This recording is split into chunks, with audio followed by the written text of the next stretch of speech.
Hello, everybody. Well, the audio is muted on my end, so I don't know how it's getting picked up. But hey, that's life. Uh, Hello, we're back. We'll have more people joining us momentarily. They're doing their thing. Announcements before we begin. Kate has an Etsy shop, which you can find at the Twitch chat, etsy.com/shop/KateCraftStudioUS. And then Theater Kate at Redbubble. I can't remember the link. Theater. KR Theater at Redbubble. Kate's in chat, so maybe Kate will say something. Yeah. Sam, what you got? Working for me? on it. Okay. Working on no progress because I've been out of town for 2 weeks. Welcome back. Classic. My plane landed at 10:45 last night. Ooh. Ooh. Oh. Close. Hey, well, was everybody on your plane real? As far as I know. Awesome. If no one knows what I'm referencing, there's a video that was viral of a woman going, "You're not real!" screaming on a plane about somebody not being real. Anyways. Which is very disturbing. Very creepy. Yeah, it's wild. Speaking of being on things, I don't have any announcements, do I? Yes, I do. There it is in chat. We have a Patreon, and if you're a patron, you can watch all the Session Zeros that we had. Because kind of everybody already talked about their Session Zeros to the other characters. There's no secrets anymore in those Session Zeros, really, so you can go watch them. Okay. I think that's it for announcements, because, that's it. So, while you all slept for your long rest, Hopper was visited by a fey spirit in the shape of a fox, who gave them an update on their family and slightly dire news on the Feywild, but was woken up abruptly during the dream message by Antyr shouting for Grin in the common area of the private inn room you were all staying in. Everyone aside from Doe gathered in the chamber to begin planning for the day ahead and to find out what the hell the commotion was all about. I don't believe any consensus was brought forward. We all gathered to plan the day ahead and sign the contract to become adventurers for Sir Arthur Wordweave, settling on the name the Fonkey Casuals, spelled funky as in monkey. Antyr also explained to the group that the metal disc they received from Sir Arthur Wordweave was in fact a type of flying fey vehicle used by the Sealy Court in a civil war known as the War of Eight Colors a very long time ago, and that this vehicle, when conjured, resembled a massive metallic dragonfly. Hopper revealed that they made a bag of holding, because Artificer. And in the meantime, some of the Fey members of the party remembered an old urban legend in the Feywild about the Bagman, an entity that can travel between bags of holding and pull people into the bags while they sleep and leave odd trinkets behind in their place. It's a fun little memory. Fun little story. It's a little fairy tale. Fun little fairy nice. tale. Cute. The party made their way towards Sir Arthur's tower in the rain to hand in the contract, and upon doing so, officially were known as the Fonkey Casuals, and set off to run a few more errands around the city and split up, agreeing to meet at the Cathadian Mines to meet Usa Ferrenta, this elderly man, to possibly learn some more things about supposed magical items in their possession. During the split up, Hopper bought some tools and steel, and Torger commissioned something at the Grimsteel Armory. Doe and Antyr visit the Eidolon's Labyrinth, the city's premier library, and pursued information, with Antyr learning some more about the ley lines, specifically about the ones in the map that Vonkar has in their possession, and some more information about something called the Grand Restoration, while Doe learned about religious uprisings and revolts happening on the continent of Anundial by a group called the Children of Penitence, who believe the Faust and the Furious prevented eternal peace given by the gods by reversing the unmaking 6 years ago. Yay! Yay! And that certain members of the party had to go into hiding. The party regrouped at the Cathania mines, seeing they were closed under orders by a group known as the Ley Guardians, and being concerned about Usa Ferenta not answering their calls, Grin flew inside, invisibly, and saw that Usa had been brutally murdered, cut in half. Antyr sent in their familiar Endylus, an unseen servant, and took a spellbook and a letter from the corpse for the group to read over, while Grin attempted to hail down some mages nearby, and I forgot to mention the name of the mage guards that guard the city. They are called the Quartz Armada, and as Grin kind of talked to them, Not that it matters anymore. they seemed vacant and empty, with no real emotions or care on display.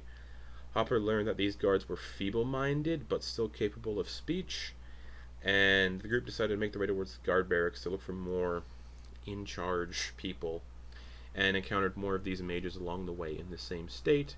The investigation at the barracks provided more of the same, and so did the meeting with the captain of the Quartz Armada. But when asked certain questions, he seemed to bleed from his eyes, nose, and mouth, and eventually slit his own throat with a letter opener. The party gathered his important belongings. Well, sort of. Antyr was like, yeah, just give us your stuff. With Doe stealing his robes off his corpse. And Antyr downed a potion of clairvoyance, seeing Umbral Knights attacking the Cathania mines, while Hopper and Vonkar witnessed everyday people in the city also falling under the same effect as the guards. Just this vacant, sort of erased thing. You all commandeered one of the flying stagecoaches and flew towards the mines just in time to witness a full-blown siege breaking through the eastern reaches of the city in the form of Umbral Knights. I can't remember if saying was here. The Umbral Knights are the guys that attacked you on the skyship in your session 0. In the form of Umbral Knights and these large stag beetle-like vehicles which fired beams of green magic that seemed to disintegrate the buildings they hit.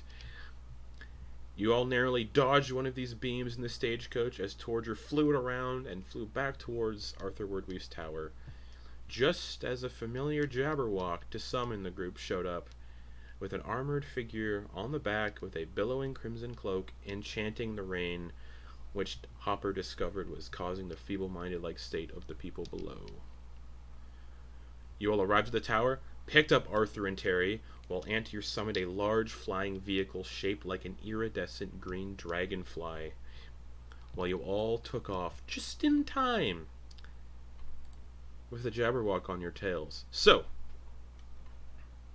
the jabberwock is rapidly closing in as you're flying off to the north. Antyr piloting the vehicle as it is powered by spell slots.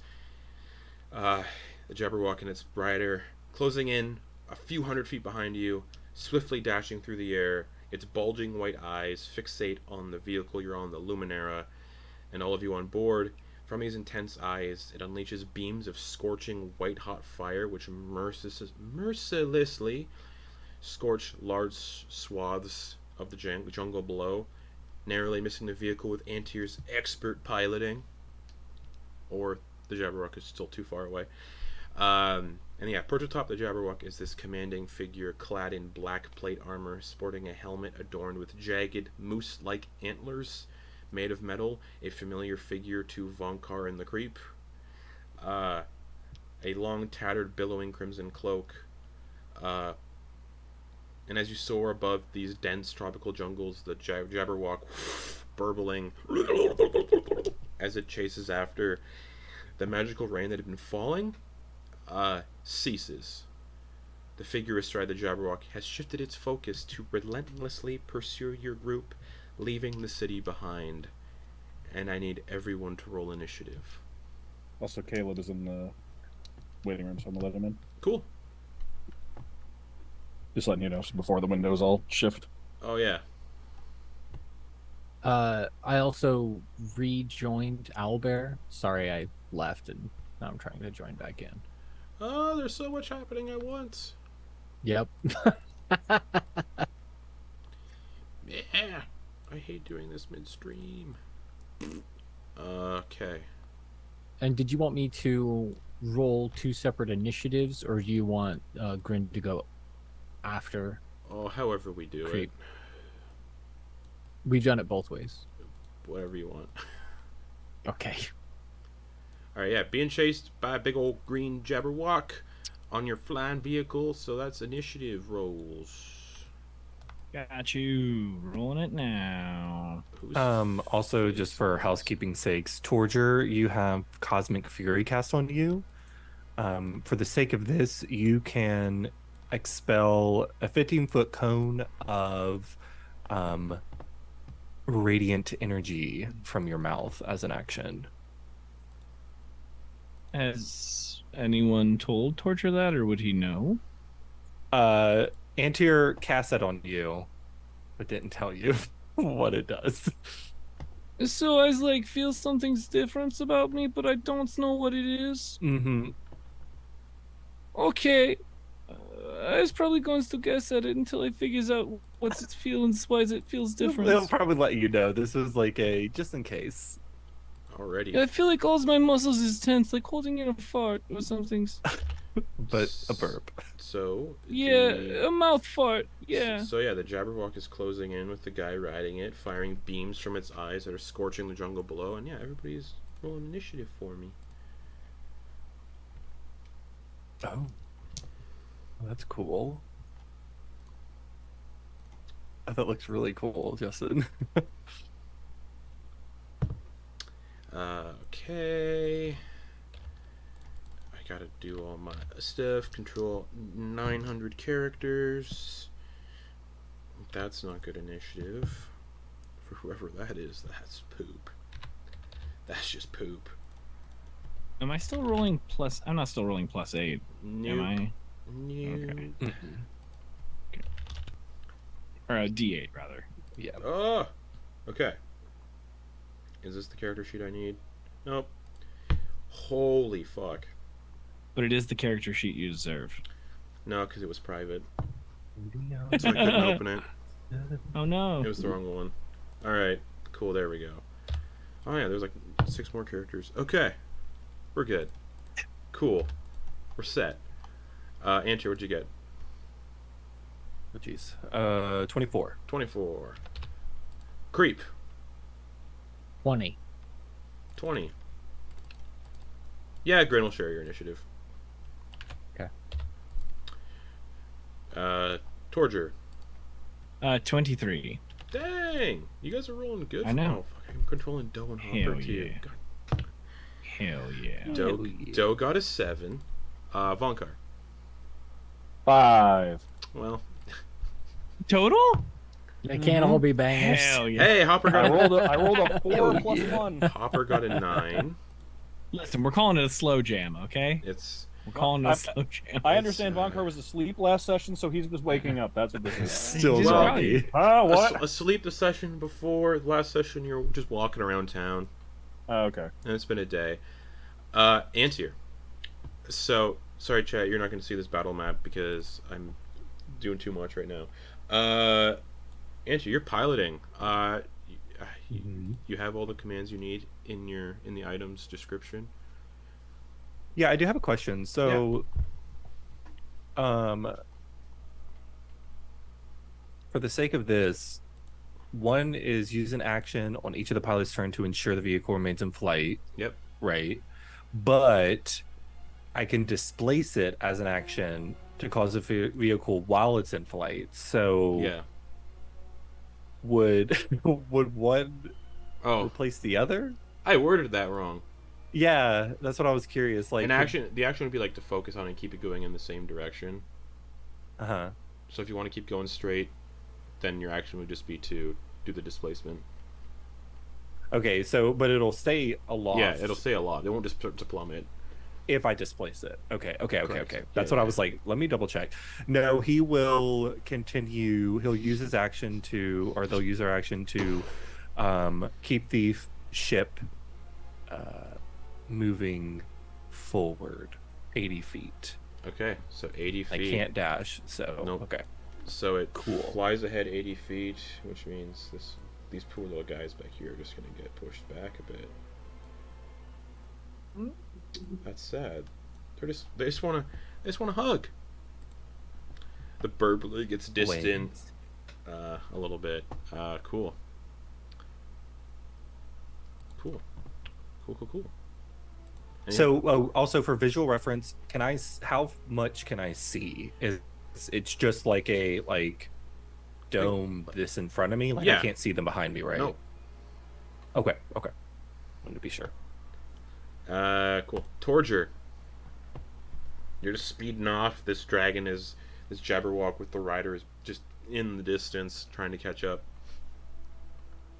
At what distance, if I may clarify? Oh boy, let's pull out a ruler.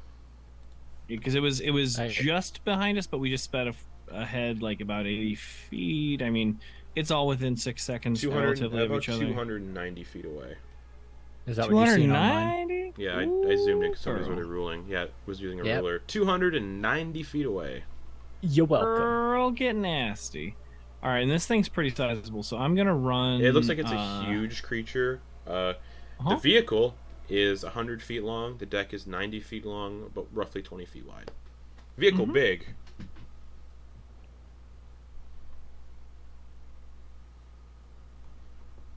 All right, I'm gonna move. And as I about- mentioned last session, the ballistas at the front, which are the two like weird antenna things, do not have any ammunition. The vehicle did not come with ammunition. Those have to be purchased.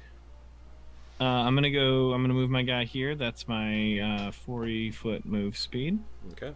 and I'm gonna fire an arrow because I believe I can fire between 80 and 320 feet with short bow. Is that Yeah. correct? Go for it. Who you shooting? Dragon, the jabberwock, or the guy astride it? Oh, guy astride. You gotta go guy astride. Sure. Go for it. And All yeah, All right, go for it. tell me. What's up? No, You're saying, Garrett? what's up?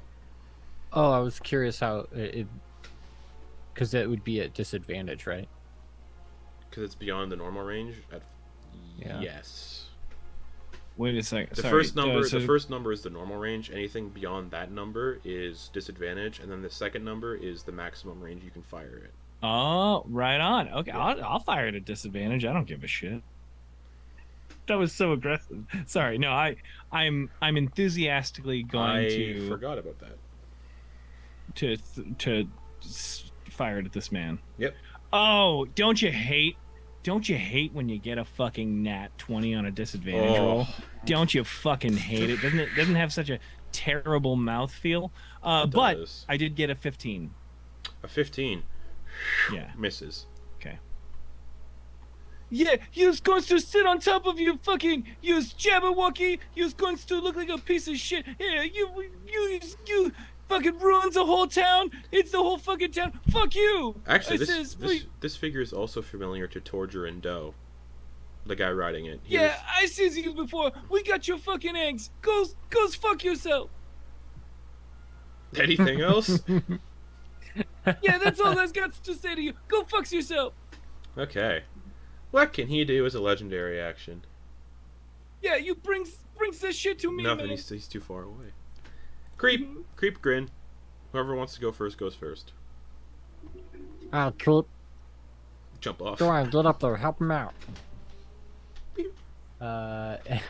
And I need to grab. Go 5, 10, 15, 20, 25, 30. And then at least for this turn, they're gonna hold their action for if they get within 60 feet. He doesn't know how fast this thing is, so he's just gonna use a hold a spell, Alrighty. cantrip. Sure. And Grin Very- will, No, go ahead. and Grin, whose movement speed or flying speed is 40, Mm-hmm. will use their movement and action to stay with the flying contraption and essentially just stay where they are. Yep. Okay. It looks like the guy on the jabberwock is holding his action.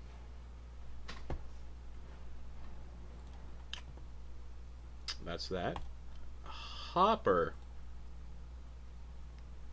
Hopper has a crossbow. It'll be with disadvantage. So Hopper will.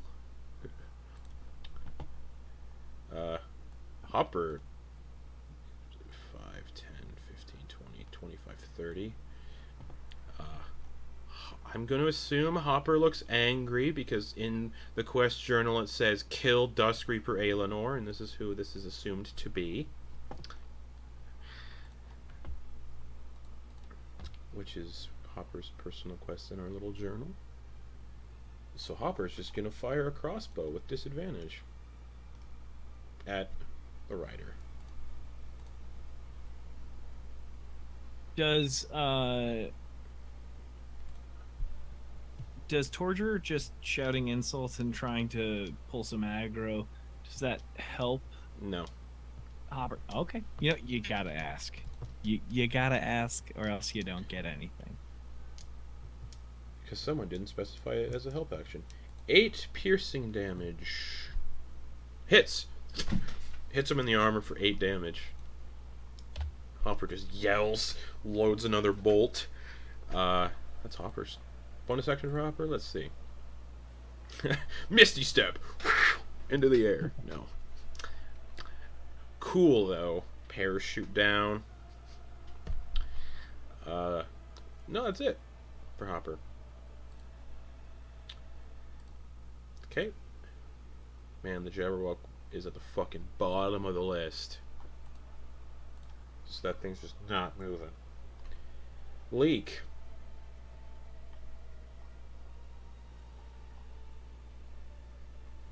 $120 feet. 120 feet. 120 feet. 5, 10, 15, 20, 25, 30. What's the range on that? Oh, that's way too far away. Hold an action, I guess, for Scorching Ray. Same as the pilot. That's where everyone seems to be focusing. Doe. Man, everyone's going before. And then Vonkar, you're up next. Okay. I got a real exciting turn plan. Do you? As the melee-based fighter. Oh, yeah. Doe. Oh, no. Doe will 5, 10, Enlarge, 15, shake 20, fist. 25, 30. Doe will move 30 feet. And what's Doe got? 120. You got anything that's got some range here? That's damaging?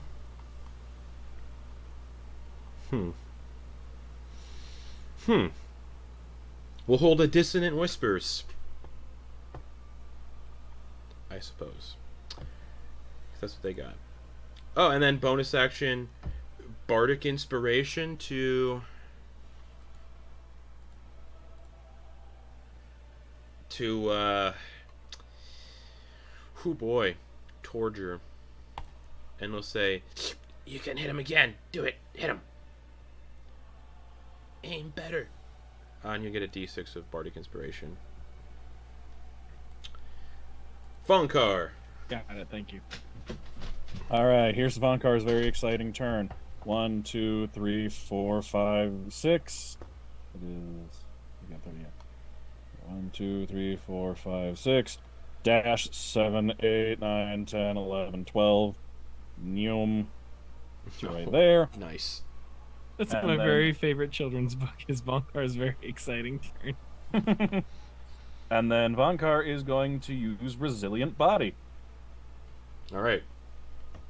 So just gonna boom, and then just the green adamantine metal spreads. Like, I imagine that it's like the way that it looks on him is that the veins of metal that already run through him turn green, and then it just kind of like spreads out from there. Sure. Nice. That's awesome. So now you're just made of metal, and I believe that... Did I read that it increases your weight as well? By 4 times, yeah. So what's your weight now? He's not big at the moment, so what's 180 times 4?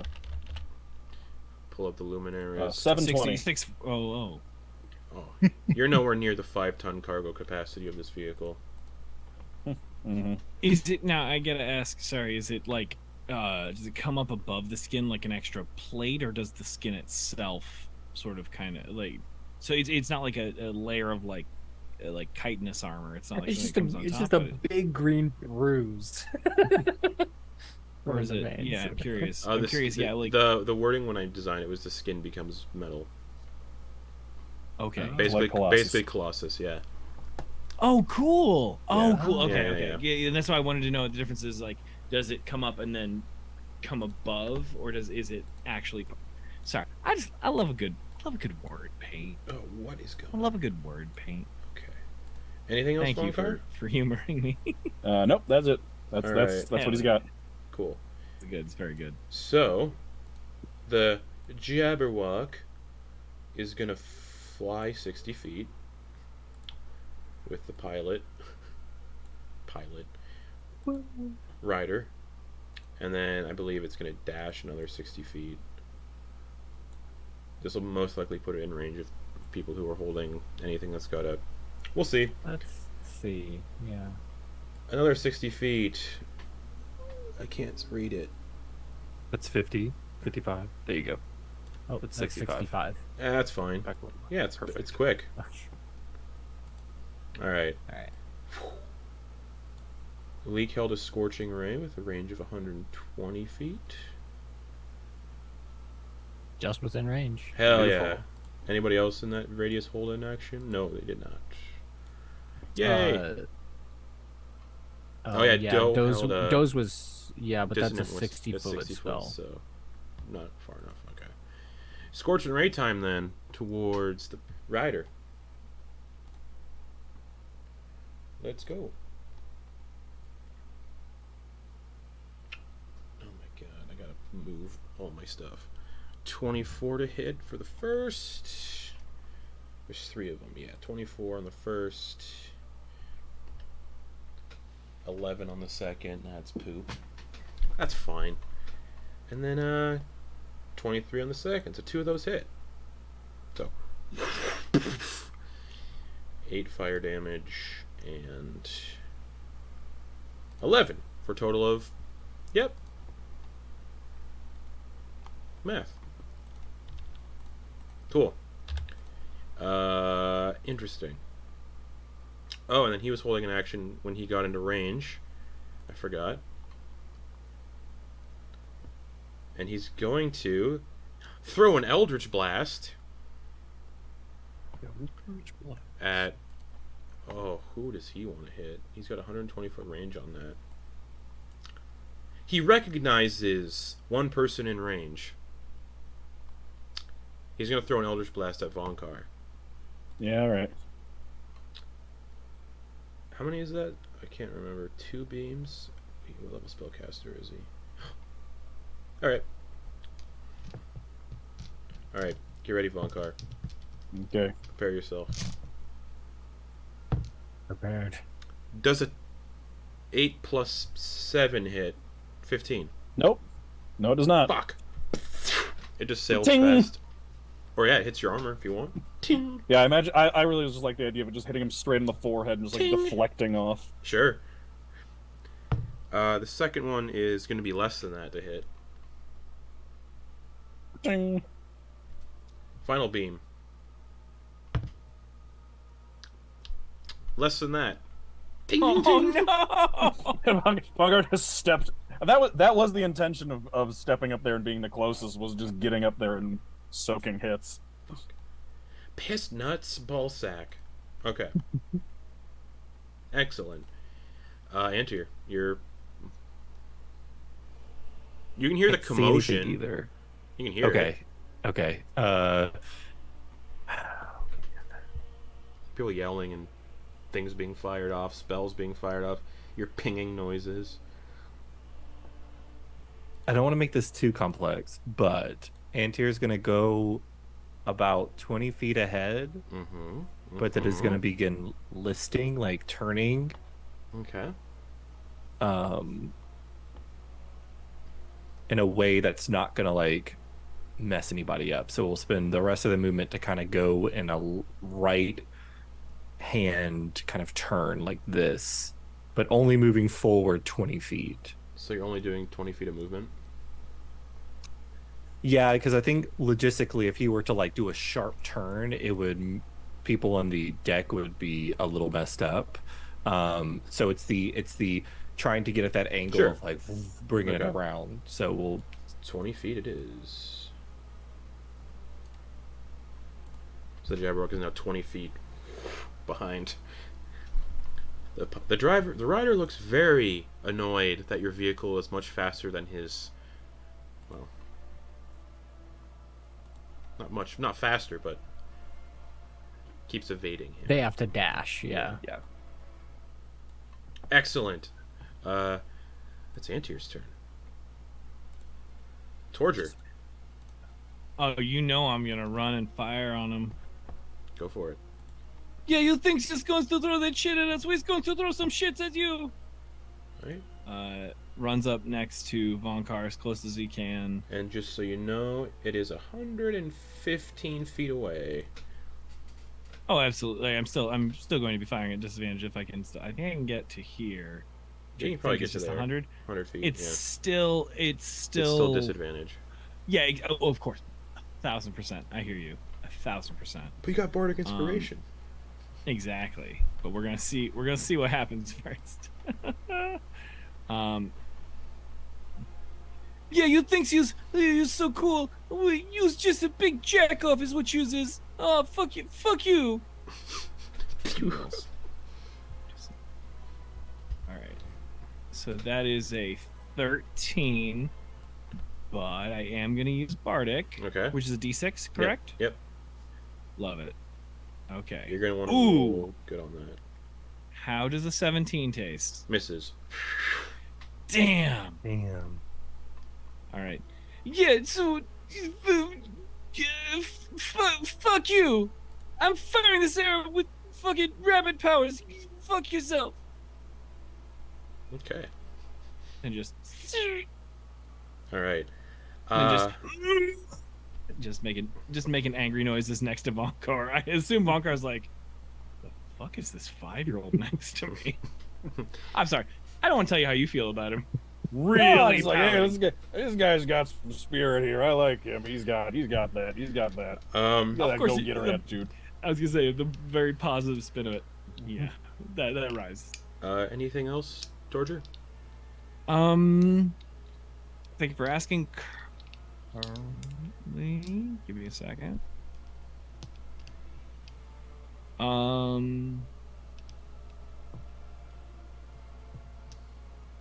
How far away is he? About 100 feet.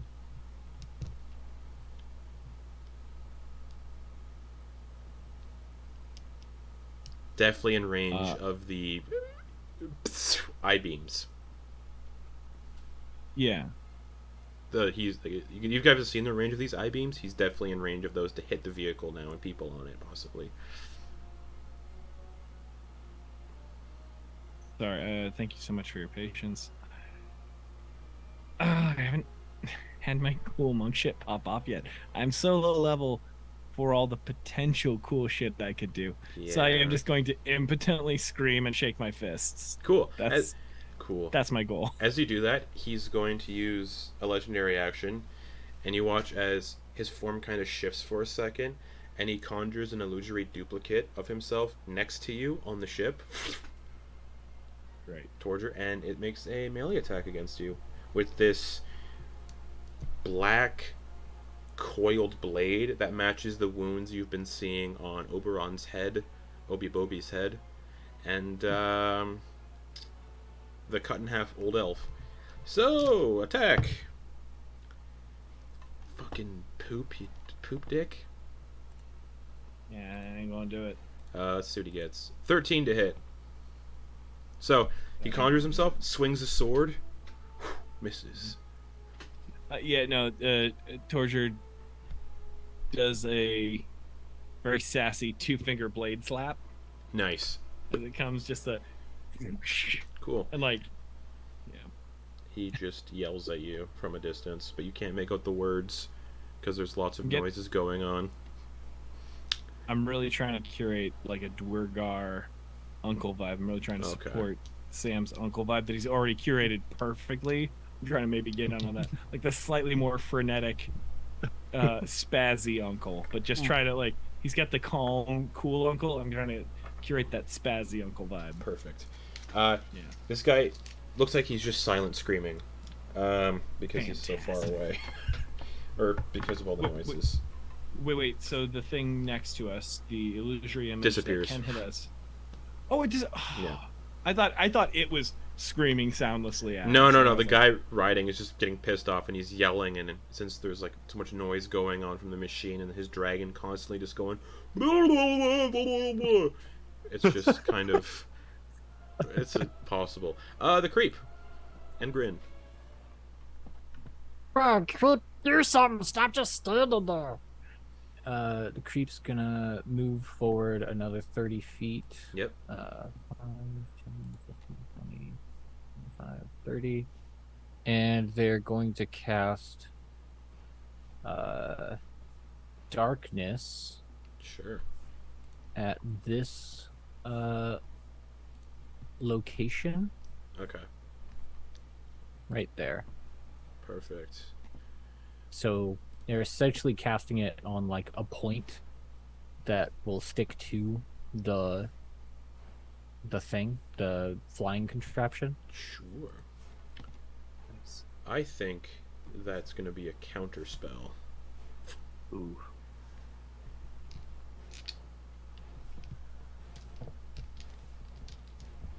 Okay. I'll mark off that. I'll mark off that spell slot. Anything else? That's action and movement, and no bonus actions, I don't think. I didn't Yeah. use my bonus action or reaction, but could I give both of those? Nah, it's too late. No. Darn it. I was gonna say, can I support that? Because I also have darkness. I was like, I'll burn No. a key point, a spell slot, a bonus action, and reaction if I can support his darkness. But that's Now I'm really just negotiating tonight. I came in ready to bargain. That's I'll what I move did. that over to the side then. I'm also sending you something. That is Garrett. it. By the way, if you want to use that, it's a 30-foot Yep. diameter, 15-foot radius. Yep. And the range. If there are any. No, I'm saying the circle that I made. If any other spells you want to use it for, that have that. Anyway, that is my turn. Just stand there. I'm also sending you something. All right. Because, secrets are fun. Mm-hmm.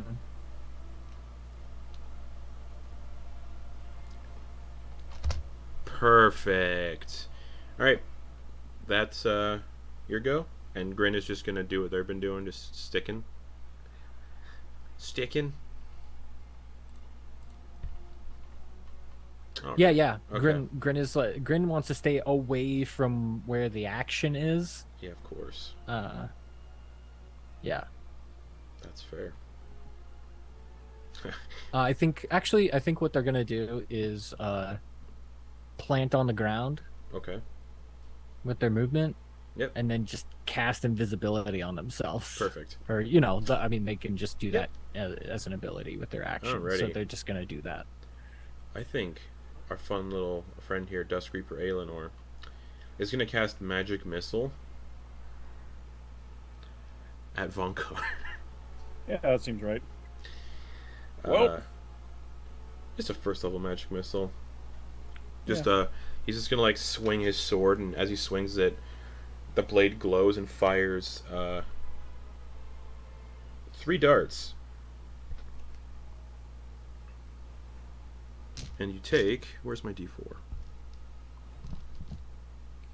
Hey Lex, for Magic Missile, it's you roll once and then add that for each dart. Okay. Yeah.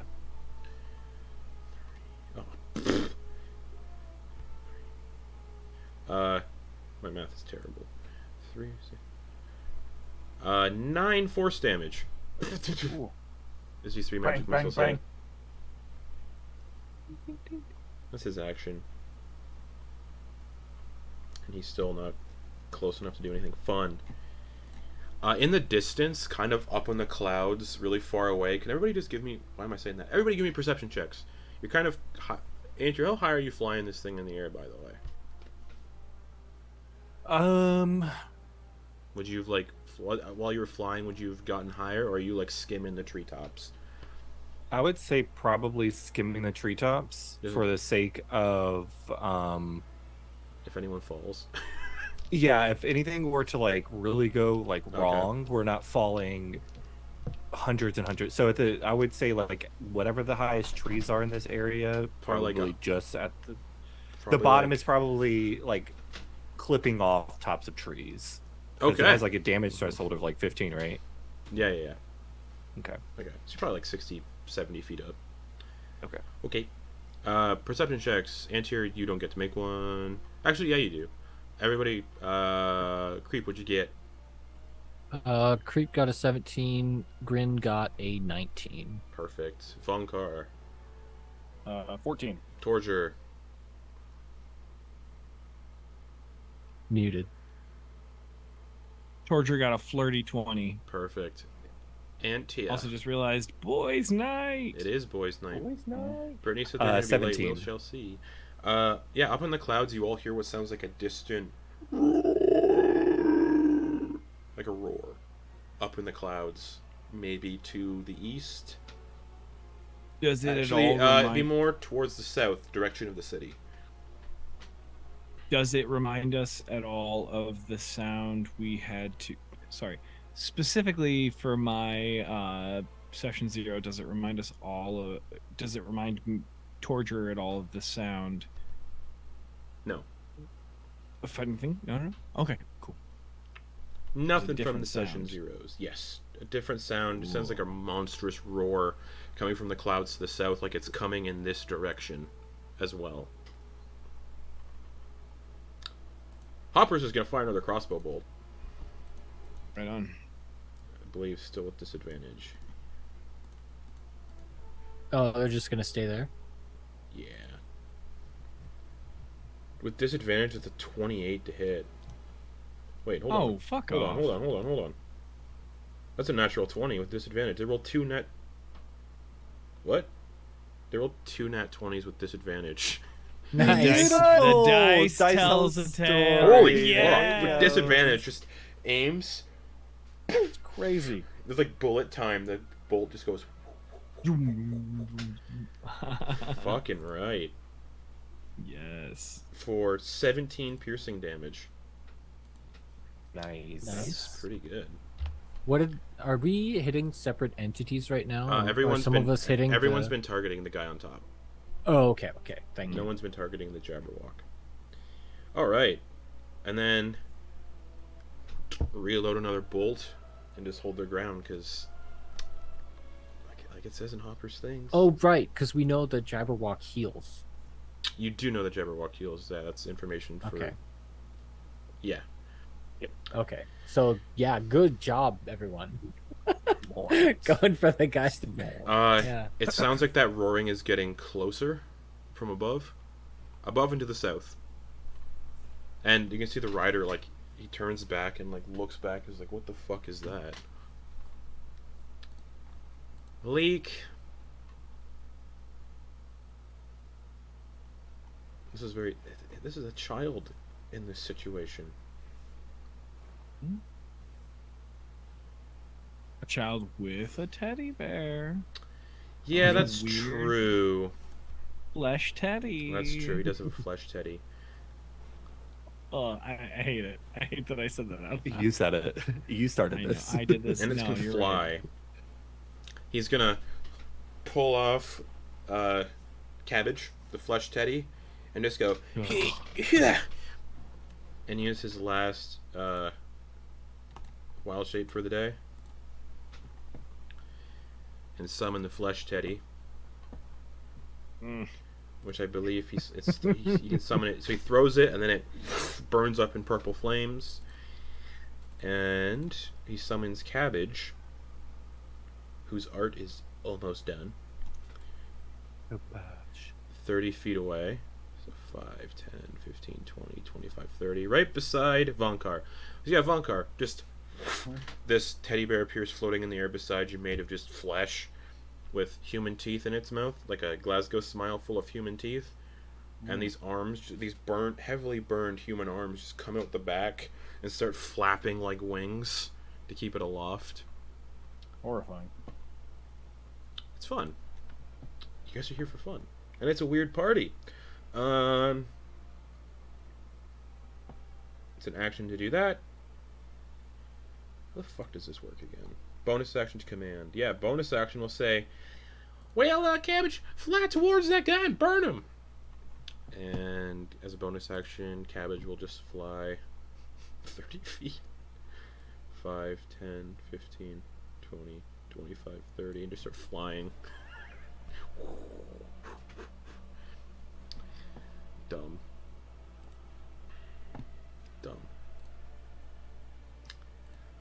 Doe. Yeah. Doe's a tricky one. 5, 10, 15, 20, 25, 30. 30. Where does that put Doe? No, stop. I want a ruler. Oh, that's probably not going to be close enough. So 110. Okay. Doe doesn't have any... Does Doe have any spells that have 110-foot reach? Does Doe's tongue have 110-foot reach? No. How's everybody looking for... Like, how's Vonkar looking for hit points? I think you're the only one who's been hit. Down by 9. Okay. I can fix that with a second wind, though. They're gonna...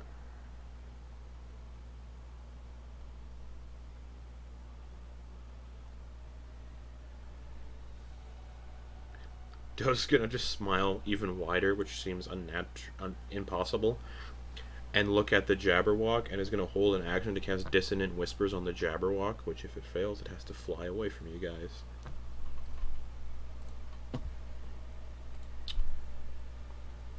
Big old dragon. Vonkar. Okay.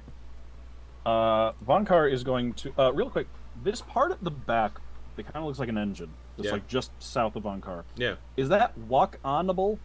You can certainly try. Okay. I like that. It's not. It's just like it's like a tail of a dragonfly. Is how like it looks. Mm-hmm. So you can certainly attempt to walk on it, which would be athletic, acrobatics, because it'd be athletics or acrobatics to balance on it. I'll take athletics. And if you fall, it's only gonna be like 60 feet. Yeah. Quick question. Yeah. Would it make it easier? No, it probably wouldn't. It would probably make it harder if Vonkar was bigger, because then it's proportionally narrower to him. Yeah. Okay. Then Vonkar is going to stay normal size, and I or think... you get smaller. Oh, that's true. He can. Oh, but that's an action. I need my action. Okay. That would have been good. 2, 3, 4, 5, 6, 5. Okay. And Antyr only drove it 20 feet, so it's not going super fast this round, so the DC is not going to be as high. Okay. Let me actually... I might not need to... No, okay. I think, yeah, he doesn't need to get to there. So... 1, 2, 3, 4... Okay, Vonkar's going to try and go to here. All right. Just like walking up straight along the middle. All right. Athletics or acrobatics check. You're choosing. We're going to go with athletics. You just need to beat a 10. This thing's not going fast enough. You just need to beat a 10. Come on. Ooh, that was almost a 7. All right, 21. 21. You maintain. You got like crazy old man balance. You're good. And then Vonkar is going to ready an action. Sure. To use the Resilient Body Thunderclap ability. Hell yeah. If it comes within 30 feet. Because if it fails a strength save, it falls prone. That's correct.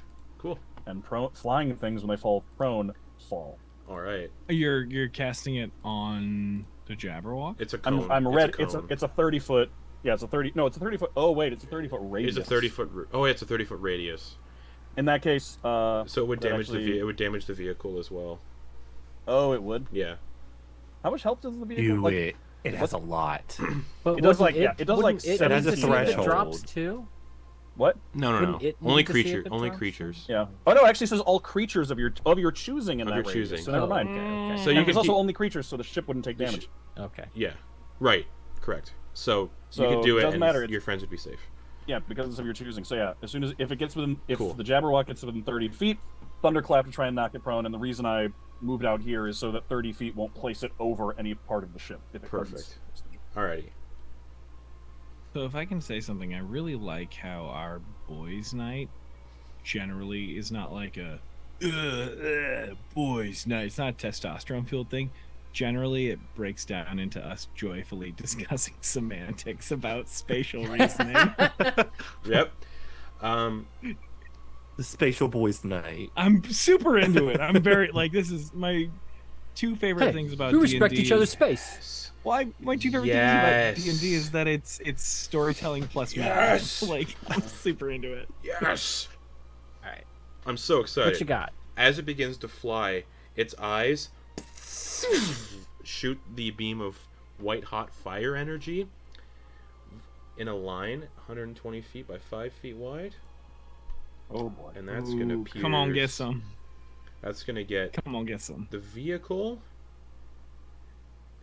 I'm trying to position it in a way where it gets the 3. It's 5 feet wide. Is anyone else Not getting kicked Torger's out of by- it. 5 feet wide. Is anyone else getting kicked by Owlbear Rodeo a lot, or No. is it just No. me? Just you. I Oh, think. okay. So it's gonna fight our beam 5 feet wide, so it's only one square. So no, it's gonna hit Vonkar. No. Oh, fuck, who do I want to hit? As many people as I can in this.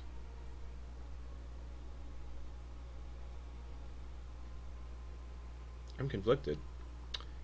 Yeah, it sees this weird fucking teddy bear flying at it and Torger. It's 120 feet long.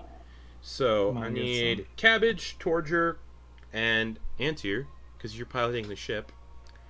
Make a dexterity save for the ship, but since it's connected to you telepathically, it's your dex modifier for the ship.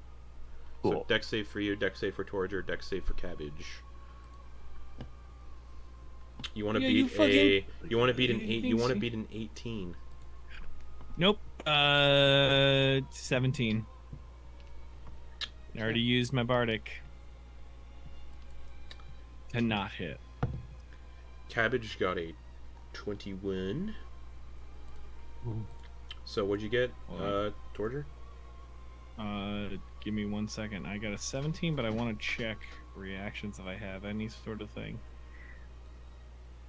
Nope. So 17 total. Okay. Yeah, you comes brings your stupid ass shits to me. Brings it. Antyr, what'd you get? An Oh, 18 sorry. on the dot. The ship is not a creature. It doesn't get hurt by Oh. this. Oh, okay. Yeah, eyes on solid ground. Slap some, just take some stomps on top of what is not a creature. So, Torger, you get just slammed by this fiery just beam. This gaze of just white fire. You take 29 fire damage. Good Christ. Good Christ. Yep. That is a whole. Just coughs up like a healthy just amount of like a just clotted blood. Just. Cabbage takes 14 and is. Yes, it's Wait, hold on. blood. It's all natural. Cabbage takes 7 because it's fire damage. It's just a little blood. And those of you would remember that if you're injured by this thing, it can track you no matter where you are on this plane of existence. Yay! And then it flies closer. A lot of those is. Yeah. Okay. And How then close is it gonna get? it's gonna try to get on the thing, but we'll see if Torger knocks it out of the air. Or Vonkar. 60 feet, so it's gonna go to right there.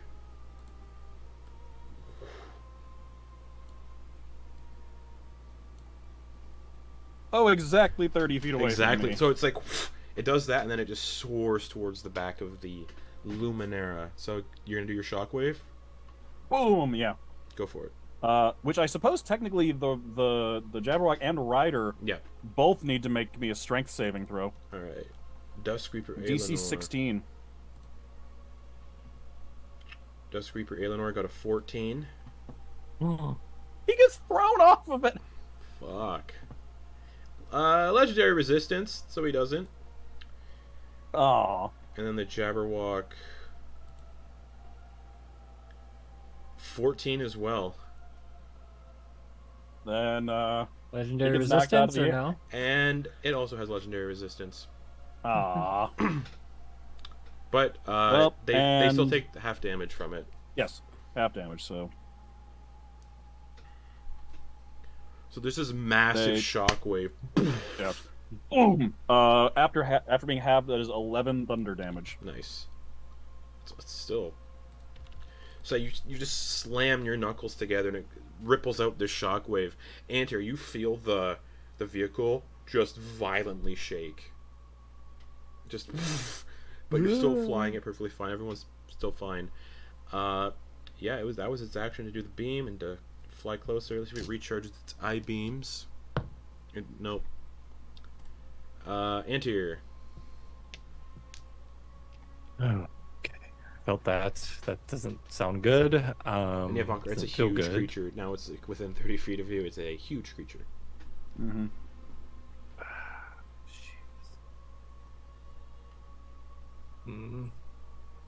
Let's make these calls here.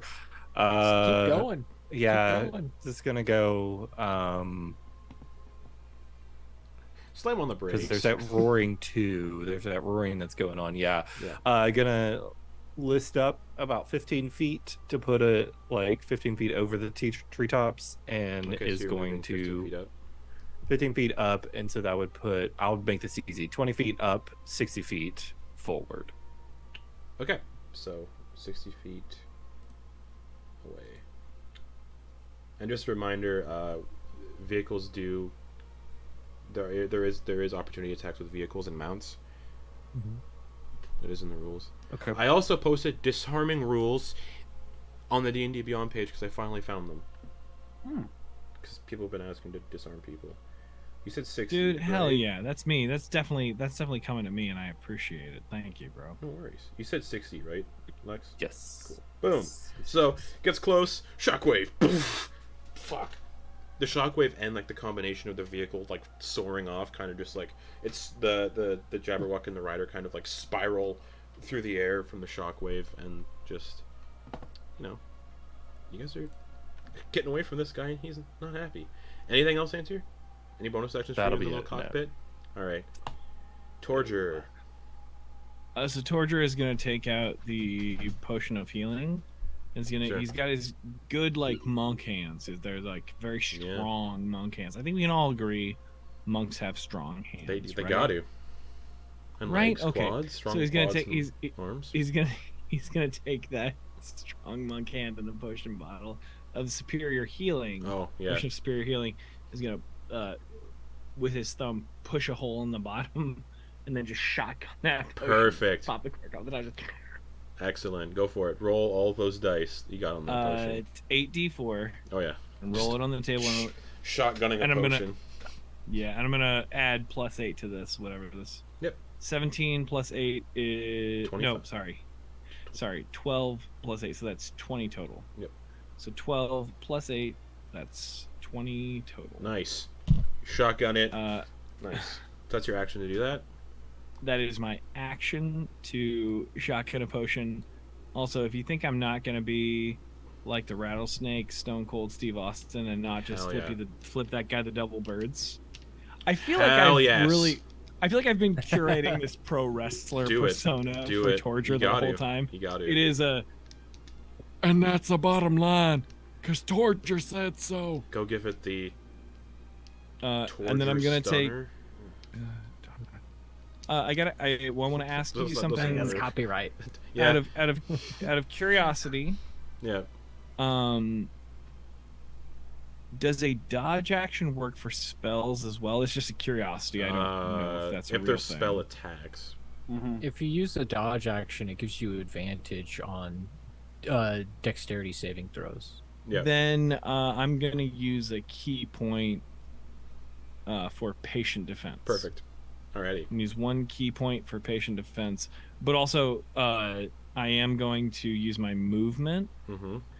So Torger is gonna walk up on top of this. I can make whatever acrobatic spell you want, but I want to slide underneath Vonkar's legs. Well, before we get there, actually, because that reminds me, because the vehicle went up, and Torger's on the back of, or Vonkar was on the back of it when it was going up. Just give me another athletics or acrobatics check for Vonkar. Oh boy. DC 10. Ooh. Okay, 21. So you're like it's going up on like an angle, and you're like just perched. If there's like a ridge or something in its design, he's probably like leaned forward and like got a hand hooked into it. Like Captain America when he's holding onto the. Oh yeah. Cool. All right, and Torger, you're going out there as well. Yeah, and I'm gonna baseball slide underneath Vonkar's legs. Okay. But like also throw a hand underneath, one hand underneath Torger's head, and also just a little a ginger kiss, like a gingerly like Perfect. towards him as I slide underneath, and I can do an acrobatics check for all Acrobatics of or this, but, athletics, like, yeah, as you go down to the tail Yeah. as well. it's like a slide underneath, just like a, and then a key point for defense. I am gonna Yep. use a key point. Luckily, if you but fall, you got I'll- your boots. So I got something.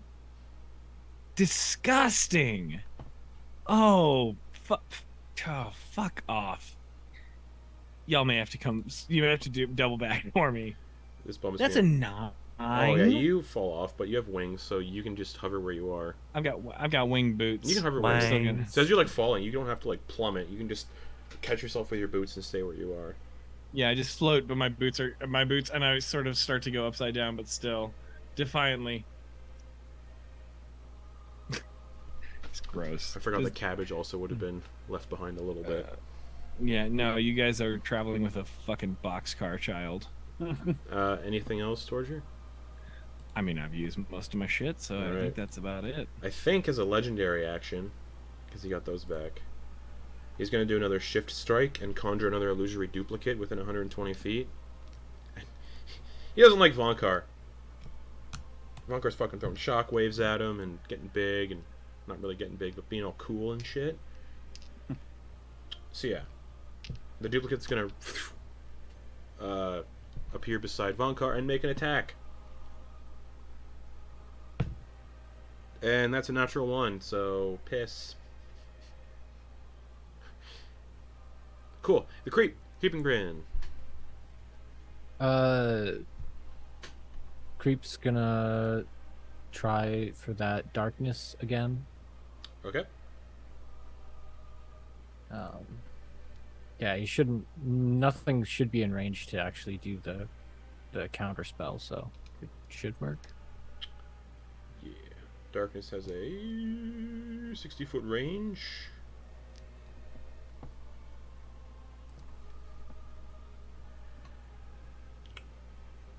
What's the range on your darkness? 60 feet? You might be too far away to cast. Where are you casting darkness? No, it's here. Let me. We'll use the ruler here. 60 feet. Oh, you're casting darkness there.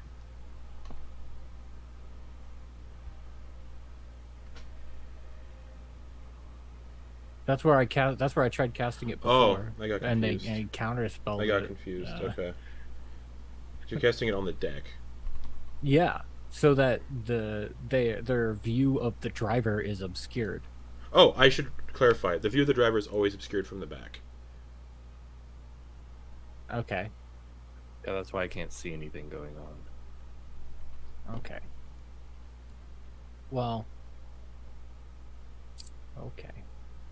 Great. I'll just do the same thing, because there is a reason why he was doing that as Okay. well. All right, cool. There was another reason, so I'll stick with that. Perfect. And for their movement, they're going to get closer. What is it?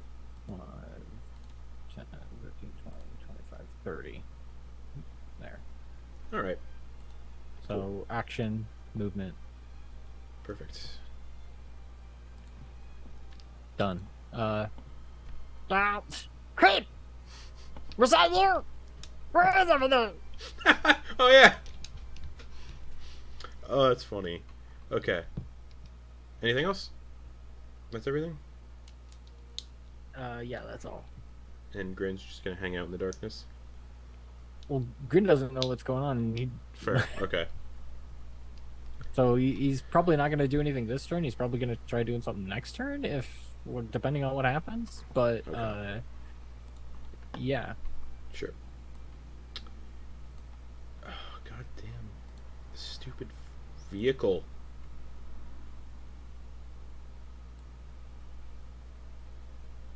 Oh, nice. Hey, Torger. Magic missile. So, he swings a sword and fires 3 magic missiles at you. You take the least amount of damage. 6 force damage. Just... Now here's where it gets gross. What's the fuck? You hits me like it. Come punch me in the face like a real dude. Come gets me. So, as you're flying, that roar echoes maybe just beyond the clouds. And which seems to briefly distract the Jabberwock and Rider, and then as fast as a bullet, a youngish looking silver dragon with granite-like scales comes soaring down from the clouds above and slams into the Jabberwock.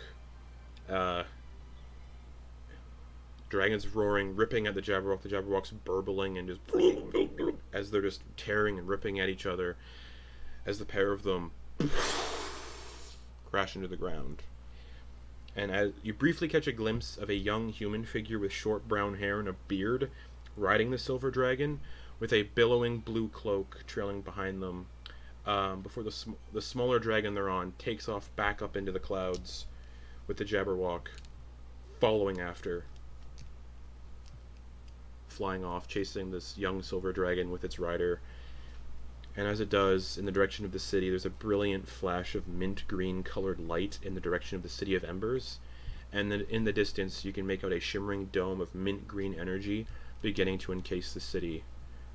And as the Jabberwock and the rider fly off, that is the end of the encounter. As the young silver dragon, tackled it to the ground and then flew off with a rider also on the dragon.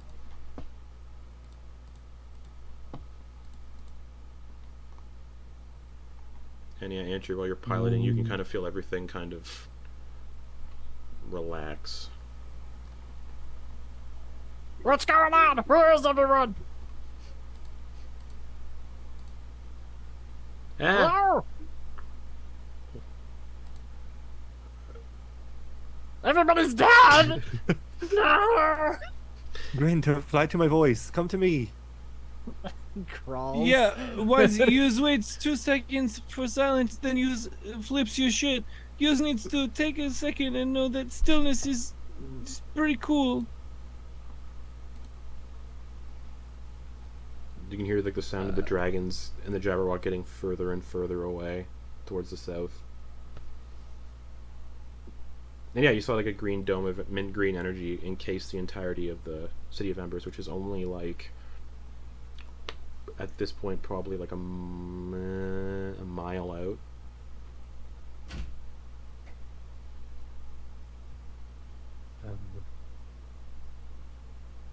Is everybody okay? Yeah, let me just climb back on here. Antyr's gonna Same. momentarily same, stop, also shining. like just to pull, Like like the ease hover? up on the brakes. There's a Yeah, hover. ease You up can on hover. to, yeah, Okay. to allow the Same, others to settle. Yeah, Oh, also wow. trying to get back on here. Trying to stop them. Yeah, some of us is trying to balance on top of a dragonfly's asshole, so he's trying to get back on here. Be cool. Hopper will say, "Oh, it flew off with after that young dragon." Alright, so what are we doing? Not sure. Um. Okay, well, I'll continue proceeding forward. What do you mean by forward? Getting us as far as away as we can Yeah, for the I mean, moment. we need to buy ourselves as much time as possible because, I mean, if the stories can be believed, some of us were damaged. I saw some of you get damaged by the thing, so they can just track you down. I mean, unless you guys just are fine peeling off and dying alone. No, we won't do that. We'll figure this out. All right, everybody, buckle down. Here we go. And Antyr's gonna pick up speed. Antyr's gonna try to coast around and aim them in the direction of like Tanlock. Oh, Tanbrook? No, the actual lock. Oh, to the left. lock. Okay. Because the thing can technically float. Sure. Alright. You're flying off towards Tanlock. Mhm. Alright. You can hear Arthur and Terry down below just still screaming because they think everything is just ending.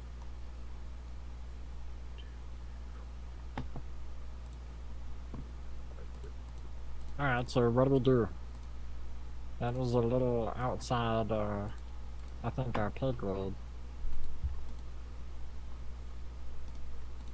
Well, we survived, didn't we?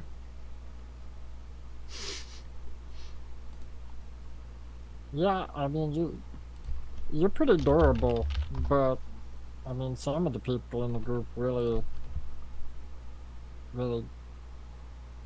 got hurt just by that thing having one attack. Yeah, it speaks for yourself. I'm cool. And then also spits out a tooth. Damn.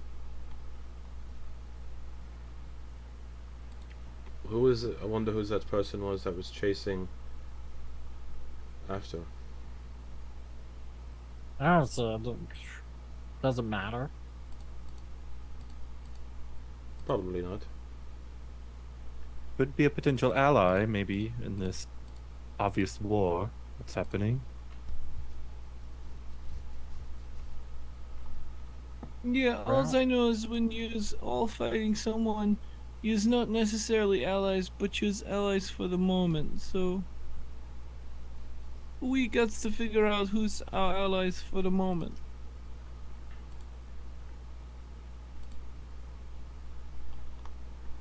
Well, I have an idea of where we can go. At least briefly. Yeah, I feels like I know there's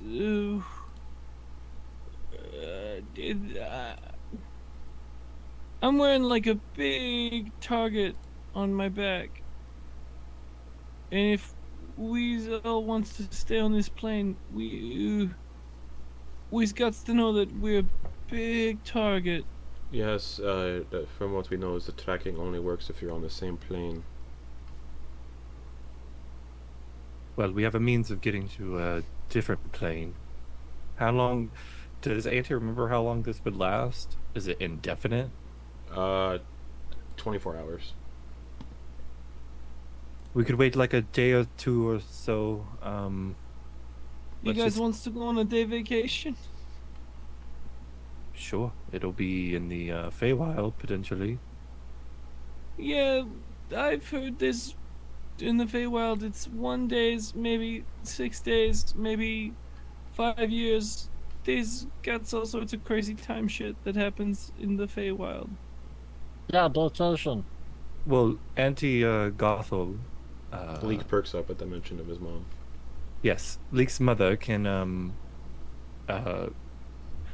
she managed to find a way to ensure that we weren't affected by the time shift. Just you So- specifically, or? It was, well, I'm, because of just innately my being, I am immune to the effects, or at least I am resistant to the effects already. You'd be immune to the memory wiping effects. Not the time thing. Okay. No. The time thing would be more of a. It was for both me and Hopper, so I'm sure she can find a way to ensure everyone is unaffected. With what's going on, I couldn't imagine we would want to lose time. I mean, when you got things like that flying around, what are we gonna do anyway except hide? The best thing we can do is hide. If we get lost with that crystal, that's probably the best thing for this plane anyway, right? I agree, and luckily it's in the bag of holding, so it can't be found as easily. Like, it doesn't glow on any of our persons right now. Yeah.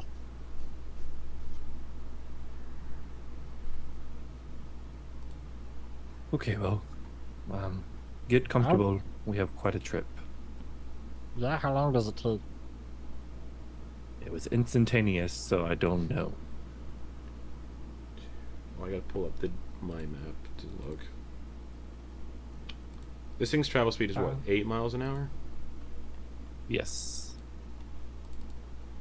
So an Antyr did a first level, so that's 6 hours of travel. Okay.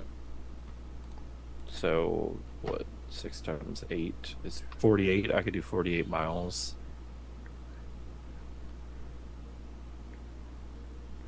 Okay. Remembering where it is on the map, it's... Oh, no, that's the wrong number. It's not on your map that I gave you guys. It's where you're going is about 168 miles away.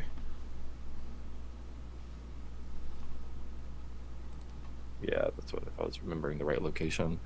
Which would be about 21 hours to get to, if my math is right.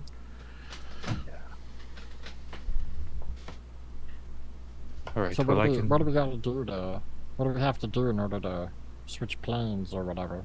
Plane travel. we have to get to her first. She had a doorway. Oh, She had a doorway in the basement that we just Oh, stepped that's through. okay. I thought you or the ship had some type of way of traveling. Okay, so No, it's no, a no, it's a it's thing through- with her. Yeah, through Mother Gothel, she possesses a doorway to get to that. We just need to. It's going to take us some time. We're going to be. Wait, is my math right? 1, 2, 3, 4, 5. It's.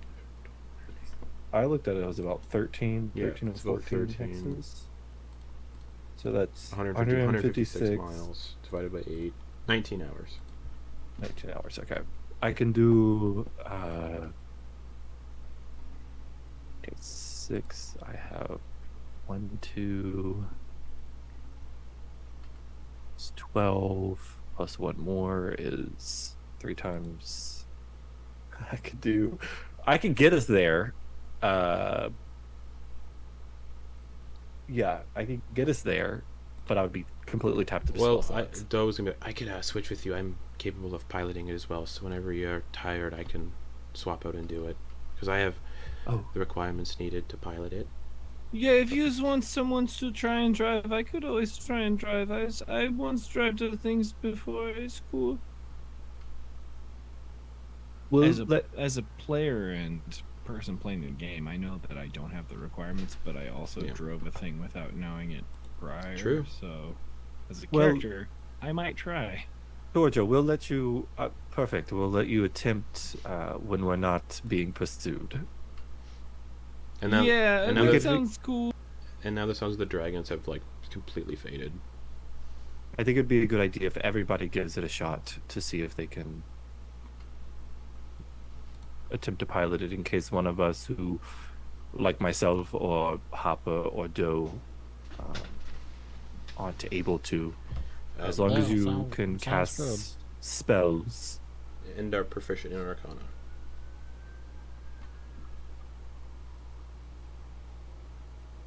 Google Theory Identify, you would know they have to be proficient in Arcane, and if they're not proficient in Arcane and they try to pilot it, they take 3d6 psychic damage. Yeah, but Torger seems confident, so we Okay. If I could, trust that. here's the question: if I take 3d6 in damage, can I still use a key point to try and drive? No. Oh, I can't just take the damage and do it. Nope. Fair. It's like a feedback. Bit. Let's Yes. go. Yeah, so Antyr will fly for a long time. Okay. Is gonna take over. We'll do a first level. Antyr's gonna fly for 8 hours. Okay. Or until they need to take a long rest. If you're not, since it's not a forced march, you don't have to take a long rest for like 24 hours. Got it. Okay. Cool. Then we'll fly. They don't want to use all their spell slots, so they'll fly for another 6 times 3 is 18. We'll do like 18 hours, so Doe only has to cover like the last. Okay. Yeah, like half an hour, All right. hour and a half. What's everybody doing for those 18 hours while Antyr flies on the ship? You said 18 hours? 18 hours. There's nothing really on the ship, right? Correct. It's bare bones right now. Yeah.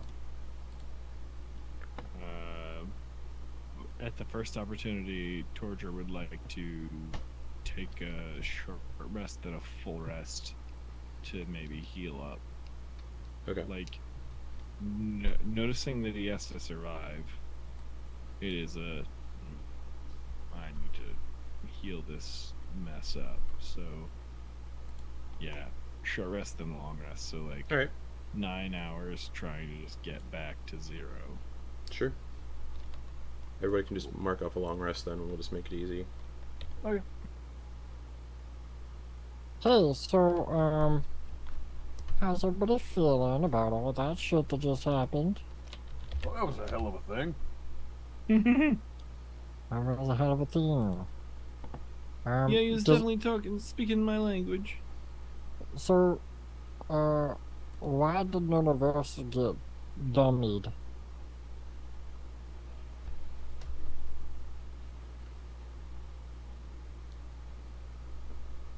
The crystal, maybe. You were referring to why we didn't lose our. Yeah, but that was in the Oh, what pouch. So, I wouldn't have been what did it, I don't think.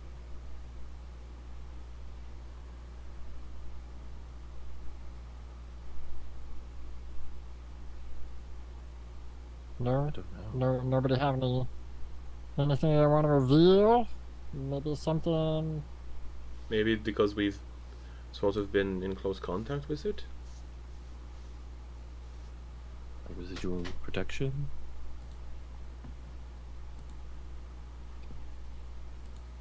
Anybody have any secrets? No. Huh? Yeah, he was asking a really weird thing, and I've asked lots of people I've hanged out, and like, it's weird to just ask people if they've got secrets. Like, I don't know that I'm maybe the most proficient, like, talking person, but I still know that it's weird to just ask people if they've got secrets. I've been slapped in the face for asking less. What do you mean? I mean, once I've asked people, hey, what's your strengths to hide? And then they just slap me in the face. So it's really weird to ask a bunch of people if they've got secrets. I don't know, it seems pretty relevant to what just happened. Yeah, I hear what you're saying. But it's still really weird to just ask people straight up what's if they've got secrets. Or at least... Do you want me to punch you in the face? No. Okay, then it is a weird question to ask a whole group of people that you've known for less than maybe 2 days. I think it's the perfect question to ask of people that you I've known for less than 2 days. I probably have secrets, but I don't know anything about my past other than what happened other than waking up 6 years ago. So I mean, probably have secrets- tons. Yeah, I'm thinking secrets relevant to the last 24 hours. Oh, no. I don't. You just hear Hopper working below deck. Rhythmic hammer noises.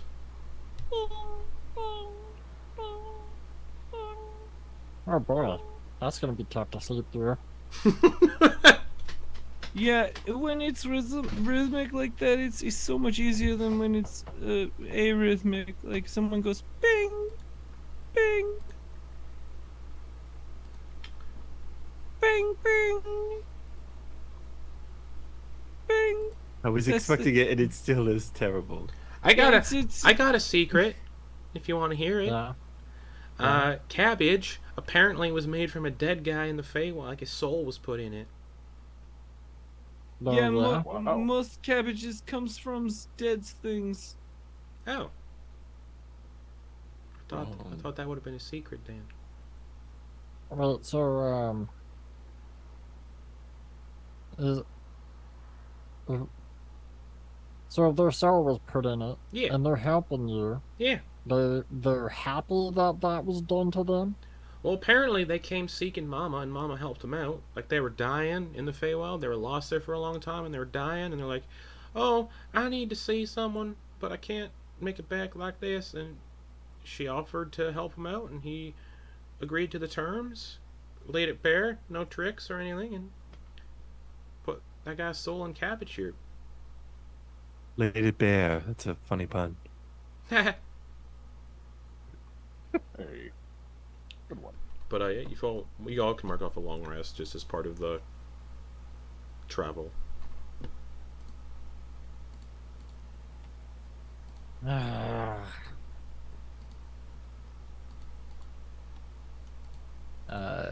Antyr. Yes. God. Oh God. So, any thoughts on whether or not you'll help me?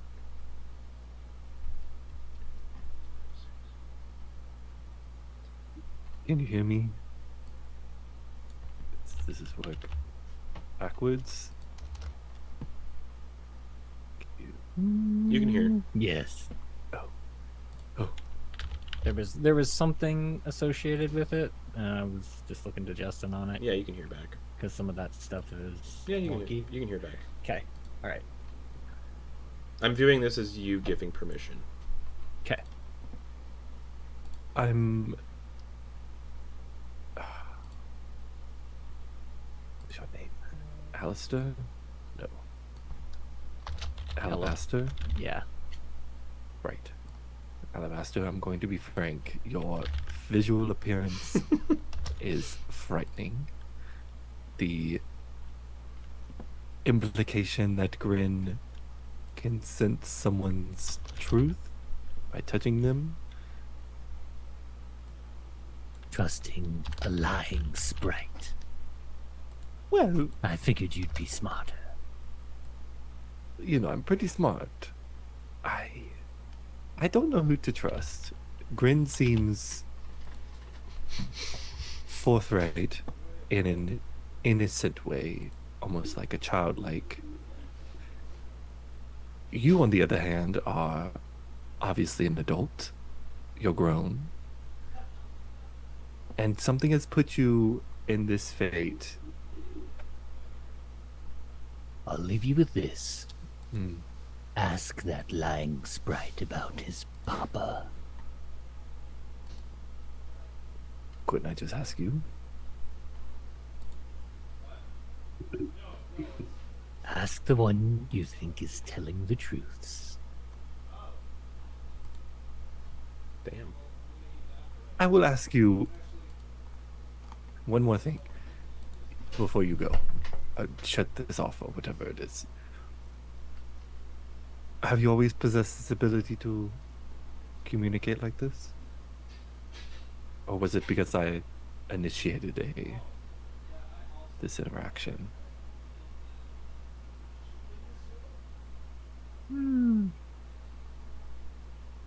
I've always had some form of telekinetic ability, but this is new. So, I am unsure if you were the catalyst. Amy. I would hope you know that you can trust me for now. I am one to... Now that I've heard your voice, not that I can trust you, but I can get the full scope of what's happening with you.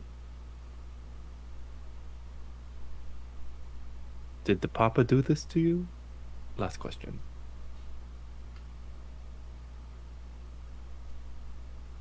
Made you Let's into... just say it was some type of allied assault. Right.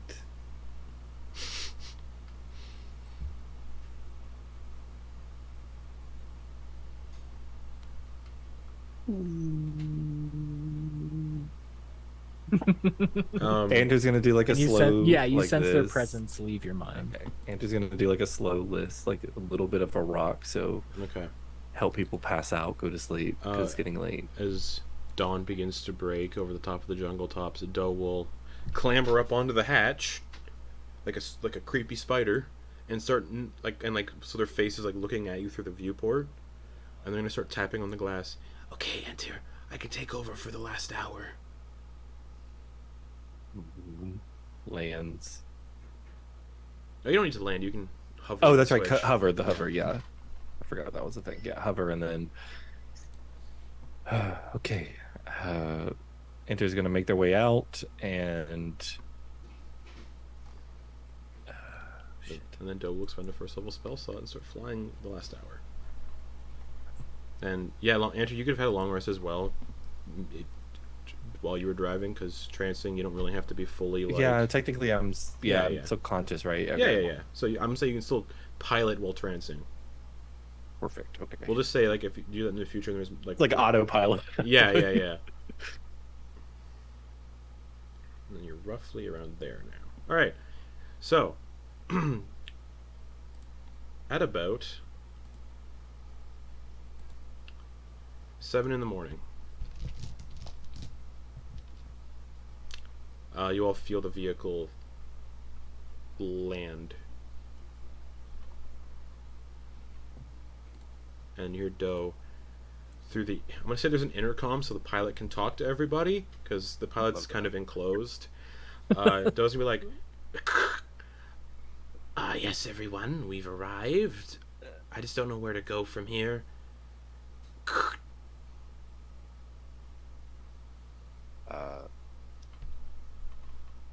Andrew's gonna go. Let's call back out. Just go to the land along the road. I've already landed. This is where you pointed to go. I just don't know where to go from here. Yeah. Okay. We'll Leek. He's Leek. just hopping around. We'll need your guidance on how to return to your mother's. Oh yeah, all right, I can do that. I'm good at navigating. Justin, I don't know. Does the thing get small again? Yeah. I just didn't give a So command. use I didn't the- give a command word for that. But it's probably gonna be the same command word we'll say. Got it. Okay, I was just wondering. Okay. What do we do now? After everybody's out. Okay. Flutter. Perfect. Picks up the disc. Puts it in the sack. All right, everybody, ready to go meet my mama? Yeah, let's go. Put on your friendliest faces. She likes friendly people, not rude people. Anter's gonna give a pointed stare at Arthur. Oh, yes. He's putting on the fake accent again. Ah, yes, of course. Yes, I'm here as well. And so's Terry. Oh yeah, there's a lot of people here. Yes, of course. Onwards! Did you bring? I know you're not used to this adventuring life. Did you bring any rations? Of course not. You're hungry then. I'm hungry. Well, I was in quite the panic. Leek's like, Yeah. perfect. Here's a ration breakfast for you, and he throws one of his like hardtack granola bars at him. Perfect. Oh, goodness, do you have anything to put on this, like some protein? And Leek will be like, oh, yeah. And cast Good Grubs. And starts handing out everybody a big old fat wriggling. There's 10 creatures now with Arthur and Terry. So, because I'm counting Grin as like a, So he conjures 10 rhinoceros grubs and hands one to everybody. Terry. Yes, slimies get satisfying. Terry happily eats it. Arthur's just like, oh. He like puts it on the hardtack and just attempts to eat it with the hardtack. Constitution saving throw. 15. He swallows it down. Ooh. Yeah. Look at him. But yeah, everybody, you get a good grub. It's good bear. You eat it, and you're good for the day for food. Oh gosh. Is it like biting into like a soft roll of pennies? I want to link a video of Bear Grylls eating one, but it's disgusting. It pops. It's like a bile. It's like a fruit gusher filled with Grub. gross. Liquid metal. It's just Antyr's gonna Mr. cast a little spell and cast prestidigitation, so it tastes like a fruit gusher. Sure. Well, like Arthur's retching, he turns to Grin because he heard Grin. Yeah, Mr. Woodward, you're kind of a natural for this. You sure you haven't tried adventuring before? Oh no, I've never done it before. I prefer reading and book writing and that sort of thing.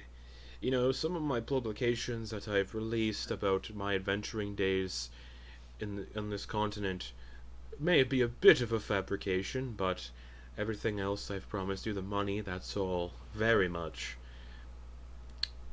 genuine, as you have seen. You've been all paid quite handsomely so far. And are you saying you're lying about the menu you put in all of your books? No, most of my books are works of fiction. Just the books of my exploits across the continent that I released a couple years ago, that may be just slightly exaggerated. Wait, so you saying that yous were not there when the Faust and the Furious, when they had their celebratory breakfast before they fought the demons of hell? You saying you did not have delicious biscuits and gravy before you fought the devil that rode over the... What you saying? Are you saying that you's not had the most beautiful breakfast you's ever had? Oh, I've had many beautiful breakfasts, but Okay. My mama would make me the one most wonderful breakfast of bacon, sausage, eggs, and tomatoes, and every morning for me. And, well, this is... Listen, I's never going to check someone who says that their mama makes them breakfast. I believe you. Alright, speaking of breakfast... And Leek just starts, like, walking through the jungle off the road. Alright, let's get a move on. We need to get out of here as soon as possible. It is extremely humid. The nice rain from the day before, which was yesterday, because it's a new day now. All of that was yesterday. You're walking through the jungle. It's humid. It's damp. But Leek is leading the way, just pointing to random plants. Like, oh yeah, that one over there. If you sit on it, it itches your bum. Don't know why. Don't worry. My mama takes care of all these plants, so they're all friendly. Look. And he points into the distance towards this massive, like, Venus flytrap that kind of looks like Audrey 2. That's currently snoring audibly about a good 100 or so feet away. Don't get close to that one though. Yes, please Okay. avoid that one at all cost.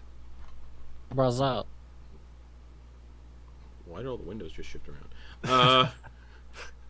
I'm so sorry. I raised my hand. I did not realize that would do that. I was trying to just be like, hey, whenever you get to me, get to me. I didn't realize it would switch the window. Oh no. I'm so sorry. Someone just. That's on me, someone- guys. I'm the dickhead this time. I lost That's somebody. on There me. we go. Yeah, Hopper will. I just realized I've been muted this like whole time. Perfect. Oh I no! I sneezed at one point and muted, and I've apparently never. Said never unmuted. again. No more words. But you see Hopper, and Hopper looks towards the Audrey 2 looking plant and just kind of shudders a little bit. Yes, we'll rightfully avoid that one. That was a not great encounter for me, Oh, Hopper. you encountered Petunia? Well, we just kind of ended up in a tree, and that's where we came to, was Oh. hanging upside down Ha. with Petunia. Luckily, your mother was on a foraging expedition and found us and guided us home. Petunia must have thought you were food. That's funny. But Petunia thought another person was food, and I'm pretty sure that other person is someone we were traveling with, but I don't remember who they were. Oh, that happens occasionally around here. Yes, I didn't like it. Anyway, Yeah, what's as up? Antyr says that, they'll What's up, cast... Torge? Yeah, what's up? Oh, go ahead. I was just wanted to ask Vonkar a question, but I didn't want to like. Sorry, I realized that when I don't organically do it with my human hand and I do it with my digital hand, it switches the things on us. So I wanted to be like, hey, when you got some time. Vonkar, I wants to ask you a question. Yeah, what's up? So I noticed that sometimes use gets big and then use a regular size-ish. And then sometimes, ice gets big and then ice gets small sometimes. Where'd you say yours comes from? Oh well, I'm from. It's been a while since I was where I'm from, but I assumed the Underdark are adjacent, just like you. What? Oh, wow. I never thought maybe yous and I both comes from the same place. I'm from a place.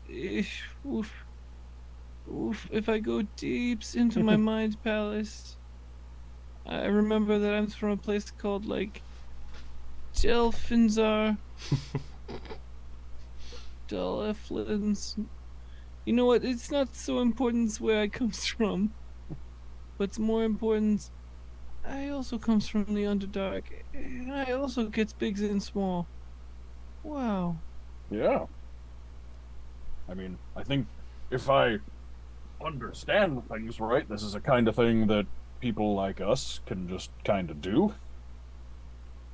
Yeah, I also wonder if you have like an insatiable need to prove yourself in front of people, to like fights people all the time. If you've got that. Well, I suppose I had something more like that when I was younger, but it's been a while. Okay. It's been. It's been 260 something years. It's been a while. Yeah, it's been. Ooh. Yeah, I'd say it's got like. It's got like 60 cycles, 60 years since I've Oh. been kicking around. You're a youngster then. Whoa! Really? Yeah? Wow. Yeah, I never, because it's not cool. You don't ask an elder how old they are. Oh, I don't But- mind. Wait, hold on. What? Do you What? think you's an elder? Oh, I thought you meant elder as in like person who is older than you. Oh no, all the elders that I've seen, they's all got canes, and they all says, "Oh, don't use steps onto my ice patch," and they shakes they raggedy fist, and they talks about how There's Ice Patch. It's got the best mushrooms. But I'll tell you honestly, Elder Green's got the best ice. They've got the best mushrooms. Everyone else's mushrooms is just total crap. But Elder Green's, he's like, oh, gets off my ice patch, cause he's got the best ice patch for all the mushrooms. But everyone else's ice patch sucks. But I'm just saying, like, you moves like you're so young. Oh What's- well. Oh, it's crazy. Well, I'm in good health, I suppose. Yeah, do you remember, like, I don't know where you was from, but when I was young, what we do is if we get super bored, like carves like a tiny little guy and we puts it on someone's ice patch and then we run away and we see as if they tries to destroy that guy because it's so funny when they thinks it's a real person and they comes out and they're like, why you on my lawn? And then they goes and tries and fights it, but it's just sticks and it's just pieces of fabrics. Ooh, oh, one time we tried to fart inside a bunch of fabric, like we fills it full of farts, and they just try and pound a bunch of farts. It's so funny. Oh, well, that sounds very fun. I mean, I never had enough talent for making things to make something that someone would mistake for a real person, so that's very impressive. Yeah, all you got to do is you got to do the right shading on the cheekbones, and then I maybe try and show, like, because I have a disguise kit, so Yeah. like maybe try and show some like just generic highlighting, but like reasonable like highlighting on stuff. Okay. Yeah, so you just all you got to do is know where your source of lights is, and then maybe you just put a little. I try and show Vonkar a little bit of like disguise kit basic makeup stuff. Okay. Oh, that's very nice. Yeah, use and then use if you notice where your shadings, your lights coming from, then use. Yeah, so if you see like bioluminescent, like once you gets the mic in it when they's all in season and they all like huddles together, then you gets that light from then and you's like, ooh, yeah, that's how you gets the light. That's you just got to know where your light's coming from. Well, that's yeah, that's very neat. Never Yeah, never if had you- a hand for art. Yeah, if you've ever wants to look maybe like 20 to 40 years younger, you just got to talk to me. I'll makes you look. Ooh, I'll makes you look so cool. Yeah, but yours already looks pretty cool. Sorry, that wasn't a shot. I was just trying Oh, to no. help. Oh, I appreciate it. That does look very. I mean, it looks very cool. As you're all walking, you just hear like a blood-curdling scream and then a splat. Oh, gross! And then you see like this plant kind of like squeeze out of the underbrush and it's got like a face on it. Like the face is part of the plant and it just looks like a closed eyes and just like an open mouth scream, but it's not making any noise right now and it's just like sucking in pollen. Just Yeah, this kind of happens. So just That reminds me of that sci-fi horror movie Mimic. yep. Just like Mr. Funny Shoes. it just keeps sucking in pollen and then it looks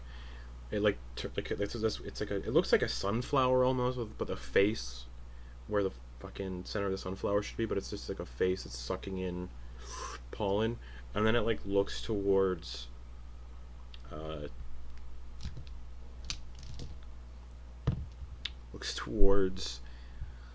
Antyr and then just smiles. yep. This is exactly what I thought it was going to be. All right. And then it just pulls itself back into the undergrowth. At this point, Leek leads you to this large clearing, to a magnificent wooden manor towering up into the jungle canopy, and it's built atop this massive gnarled tree stump. Like it's built into the massive gnarled tree stump. A set of unstable-looking wooden stairs winds its way up to a grand circular door of olive-colored wood. The structure is adorned with a profusion of exotic foliage, and a thriving garden surrounds it, dotted with peculiar mushrooms, colorful vegetables, and blooming flowers in vivid hues. Currently, a striking-looking scarecrow, just kind of like a unnerving to look at scarecrow, like it's like if Willy Wonka was a scarecrow, but not as comforting. If Willy Wonka's even comforting. Just a scarecrow that looks like Willy Wonka is standing watch over... Like boat tunnel Willy Wonka, not like outside the gates Willy Wonka? Like boat tunnel Willy Wonka. Yeah, so not like Willy Wonka, but silly Vonkar. Sure. And this scarecrow is just keeping watch over the garden, and as you pass by it, it's made of frayed burlap sacks held together by tattered ropes, and its eyes are red buttons on a frowning jack-o'-lantern head, and it just kind of seems to follow your every move as you walk about the garden. The scarecrow's head is just like pivoting to like match your movements. Yeah, this is it. Mama.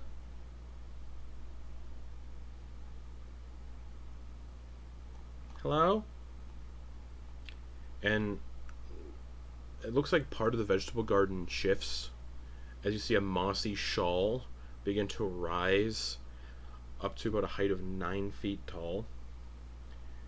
And you see an elderly woman with large yellow eyes devoid of whites, with small pinprick black pupils. The eyes nearly bulge out of her head, and she has a long, slender, sausage-shaped nose, kind of like droops down. An impossibly wide smile of broken yellow teeth, long gray hair that falls to their shoulders like greasy curtains. Wearing a hat made from just a dead squirrel. Mottled gray skin that's pulled very tight against the bones, revealing very angular, pointed joints. A very noticeable humpback, wearing a tattered shawl of old, desiccated plant life and patchy, oily animal hide.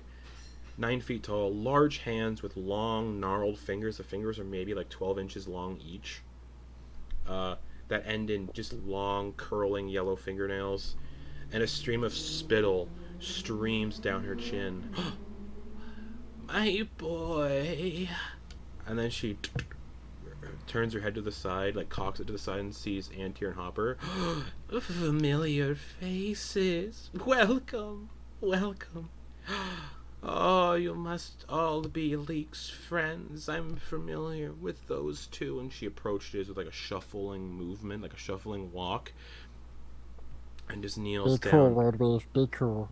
Arthur's just like wide-eyed, like, and she kneels down and picks up Leek and just squeezes him really tight. Like when she picks him up, he just disappears into like all the fabric and everything. And then he's squealing with joy. And then she sets him down and then walks up to Antyr and just goes, "You're getting one too." And she just pulls Antyr into this long, bony, cold hug. Like you can feel her angular joints pressing up against you. And then you hear, just, "Oh, it's good to see you again, Antyr." You too. And then pulls Hopper in for a hug, and Hopper also just disappears because Hopper's smaller than Leek. So just, "Oh, who are all of your friends?" And she looks to Vonkar first. Oh, well, hello, ma'am. My name is Vonkar Eldsaga. Very nice to meet you. Are you single? I suppose I am, yes. Oh, interesting. I'm sure my husbands wouldn't mind another. Oh, you flirt. Oh, you have no idea.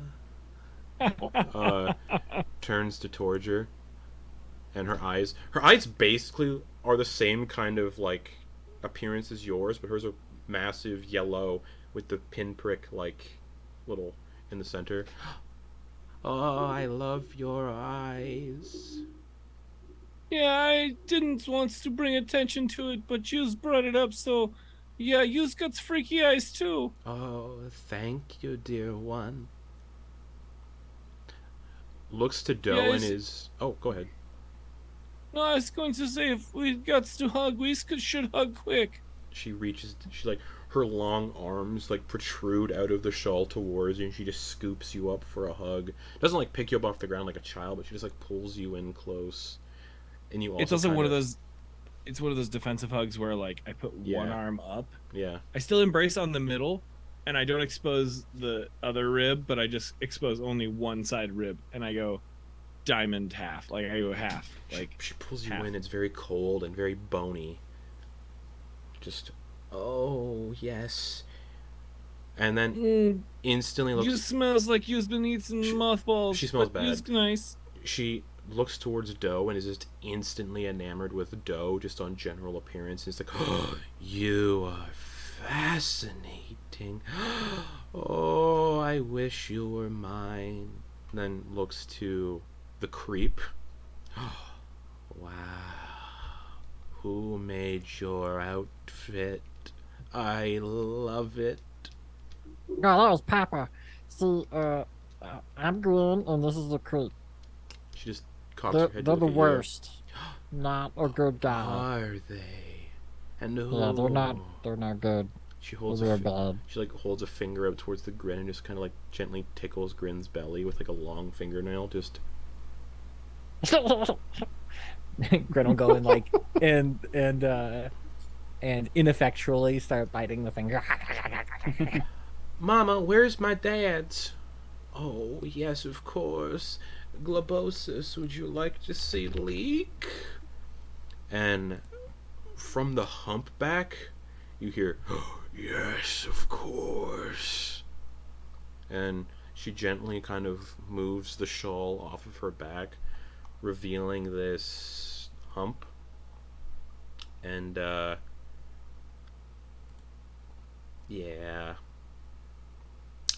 It's a large lump of mottled gray flesh growing out of her back like a hump. Humanoid-like face, where the hump is. Two vaguely green humanoid eyes that are kind of lopsided. One's higher up than the other. And significantly larger one is. The right eye droops low. No discernible nose. And instead a massive grinning mouth that is filled with shark-like teeth, accompanied by a large bluish-purple tongue. Oh, Leek, yes, it's good to see you. Oh, yes. Hello, everyone. This the humpback is talking, and I believe this is the first time that Antyr and Hopper have actually seen... Oh, no, you have seen him before. He just starts talking. Yeah, they're reunion. So I don't know how this is gonna react, or how like figuring this out changes it. But when Grin is like in contact with Auntie, what do I get from Heart Sight? Creative. Their current emotional state is just Glee. like, they're just like, yeah, new people, yeah. Glee. Oh, okay, nice, pleasant. Charisma saving throw. That'll be. Oh, they automatically fail because they are. Oh no, never mind. They don't. Go ahead. That'd be a 19. Cool. Then I learned nothing unless they are a celestial fiend or undead. Nope. Okay. Yeah.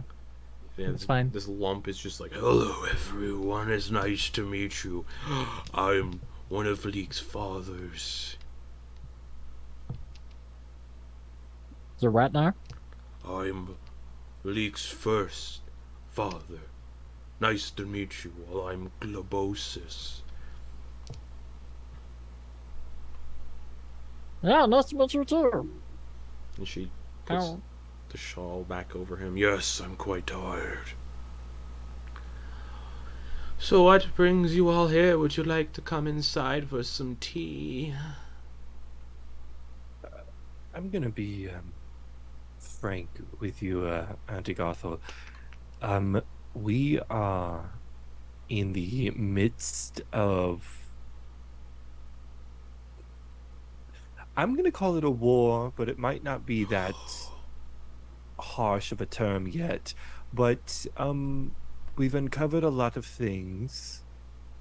And at the moment, one of our companions here, or maybe a few more, I'm not entirely sure, there's a looming threat of being pursued by a jabberwock. Oh, you don't want to be chased by one of those, then yes, you must come inside for tea, snacks, and gifts, and then protection. Yes? Oh. Yeah, as long as you don't mind, I mean, because all I'm saying is we're kind of putting you in danger doing this. So that's what we're trying to say here is we're kind of putting you in danger because they're gonna know where we went. Oh, they can certainly try coming after me. She just turns All the right. spar and starts slowly shuffling towards the front door and begins to hum this haunting melody, and the front door just opens as she starts humming. This way, everyone. Leek, your mom's great. Thanks, yeah, she's pretty cool. And he just runs after. As they exit, Antyr is going to look to the others. I would advise eating the food and drinking the drinks that's provided. I know it may look not appealing and not appetizing, but there are benefits to her concoctions.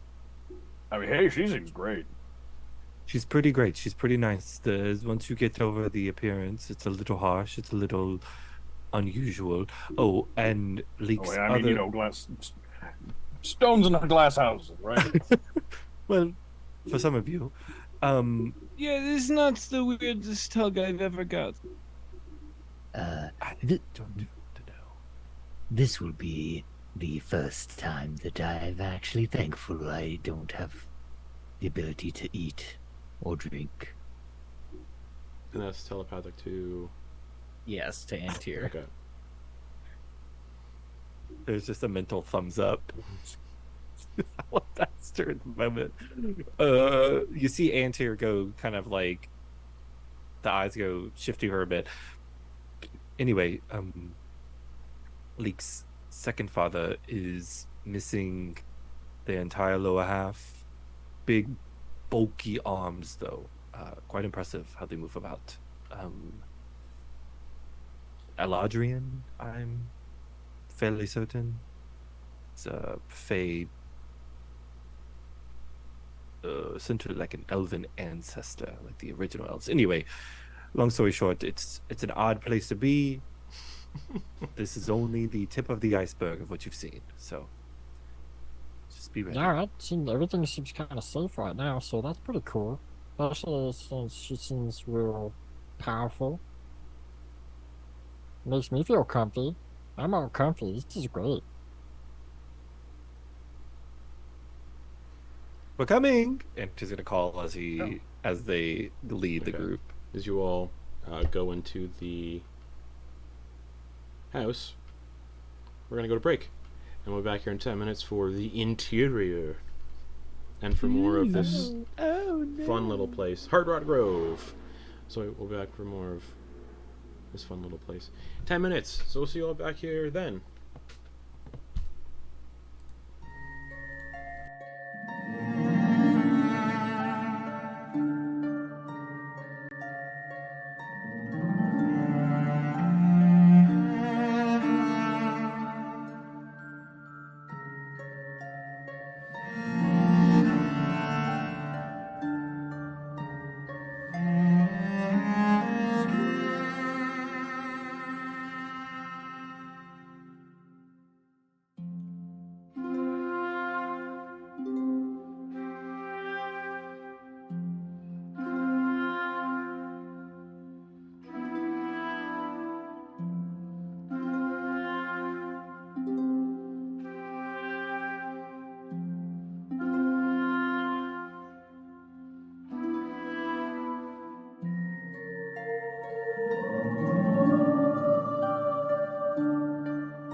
Hello.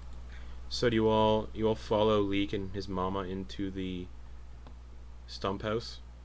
I mean, we have to. What are we gonna do? You can just be stand like, nah, this is outside? weird. Let's hang out with the scarecrow that can move. No, we's going to go inside and we're going to see how, because like everyone's moms is kind of like a blueprint to why it's crazy. It's true. So, Is that a Ted Lasso quote? the interior of the abode is rustic. Earthen flooring topped with woven straw mats. In the center of the room stands a large, worn wooden table surrounded by uneven wooden stools, bearing the scars of age. On the tabletop is a cluster of candles made from a pungent, dark brown wax, and encircled by tiny bowls of wriggling larvae and insects.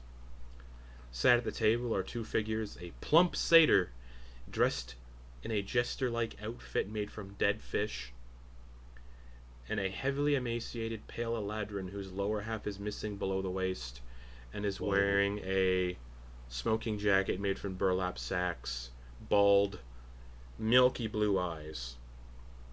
The satyr, very plump, very, very plump, familiar to Torger, Doe, Antyr, Hopper. The satyr, plump, 4 feet tall, a twisted jester's attire made from a variety of dead fish. The 3-pointed hat is fashioned from 3 whole dead sockeye salmon with tiny bells attached to each, bright blue eyes, and a beard coated with a thick layer of fish oil. They're sitting at the table. Above, the ceiling is festooned with a network of strings supporting fragrant dried herbs and blooms. The walls are adorned with a striking collection of animal bones, skin, and specimens arranged to create an eerie atmosphere, like a creepy collection of skin and bones and teeth and hair. One corner of the room houses a rough-hewn fireplace that crackles with warmth and supports a series of bubbling cauldrons filled with mysterious brews. Resting on the mantelpiece of this fireplace is a small, wooden, mossy-framed portrait of Auntie Gothel with a small lizardfolk boy, Leek, just smiling in the portrait. Despite the oppressive humidity of the jungle outside, the interior is refreshingly cool, permeated by a earthy dampness mixed with scents of pungent herbs. A gnarled staircase made from rough-hewn planks leads both up to the upper levels and down into the shadowy depths. In another corner of the room sits a large armchair fashioned from animal skin, like an assortment of patchwork skin. Welcome everyone to my humble abode. This gestures a long arm to the Eladrin, who also has very long arms, and he hops off the stool and scurries over, moving on his arms, using those as his legs essentially, since he doesn't have a lower half. This is my second husband, Rattle. And he kind of looks at everybody. And, You hungry? yeah, of course, I'll eat anything. Throws a hard tax. Catches it, like, deftly catches it with his one arm, hoisting himself up on the ground with just the other arm, and eats it quickly. Oh, delicious. Thank you. Yeah, no problem. We got a lot of these, and well, I don't need a full ration every day, and Creek doesn't eat, so Thank have at it. you, my little Fey friend. We're all Fey here. We're all friendly. The satyr looks at Torger and just nods of recognition. Then sees Antyr and Hopper. Also nods of recognition. And then gets up and walks upstairs, just out of like a panic almost. Just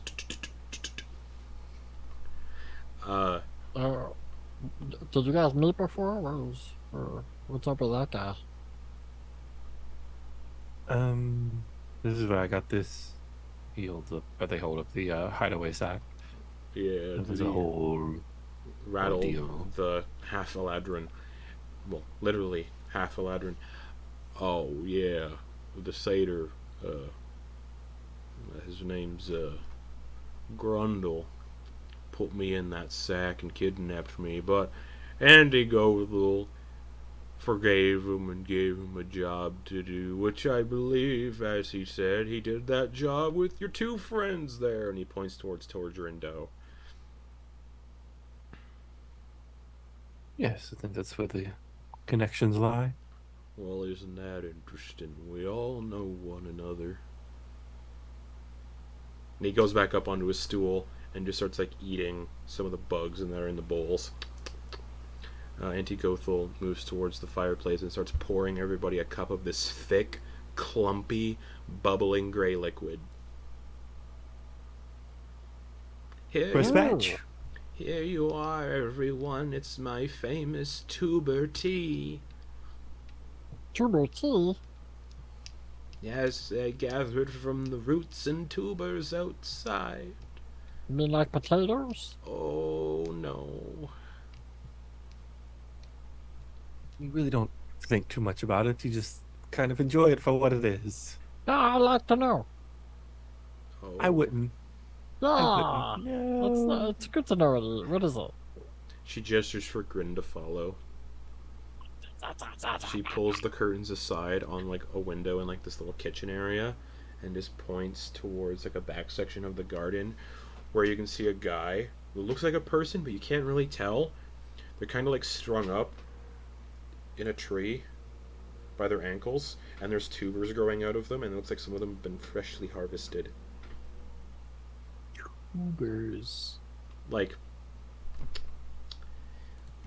yeah.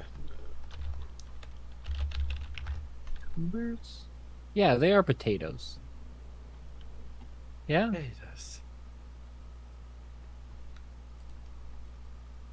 yeah. Certain plants, yeah. But, like, sort of like, yeah, almost like potatoes, but just, like, growing out of this strung up person's, like, body. Nice. You get good taters out of them? Oh, that depends. Yeah. I'm looking forward to this tater tea. Let's go. So you're all friends of Leek's, yes? You all brought them home safely, especially the handsome one. And she just looks at Vonkar. She says, handsome one.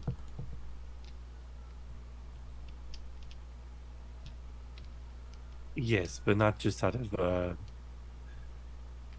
you know, as I said, we're kind of in Oh, yes. the throes of things. Yes, yes. Well, you're safe inside for the moment, but I can send you somewhere safer if you wish. Do you wish to return to the maze? The maze would be good unless you had another place that's a little more comfortable that we can spend, like, I don't know, a couple Well- of days. The maze, I can tell you the path out of the maze, and you can find somewhere more at home for some of us. And she looks at, like, Grin, and then everybody else that is more strictly Fae, which is her husband's. She pats the hump Yeah. on her back. I haven't seen much of the Fae outside of the area where Papa is. Oh, who's Papa? The Archmar. Doesn't ring a bell. Oh, I've well. been out of the Feywild for some time, but first... No, he keeps to himself. It's fine. Oh, I don't. I have gifts for you all. It's the least I can do. And she reaches into her shawl like a long arm and she pulls out a book. A leather book with a grinning, malevolent face on it. And hands it to Antyr. Thank you. These are all items I acquired from my time in the Feywild and hid away when my... of my coven disappeared. This book is called Cipher Sworn, the Page Eater.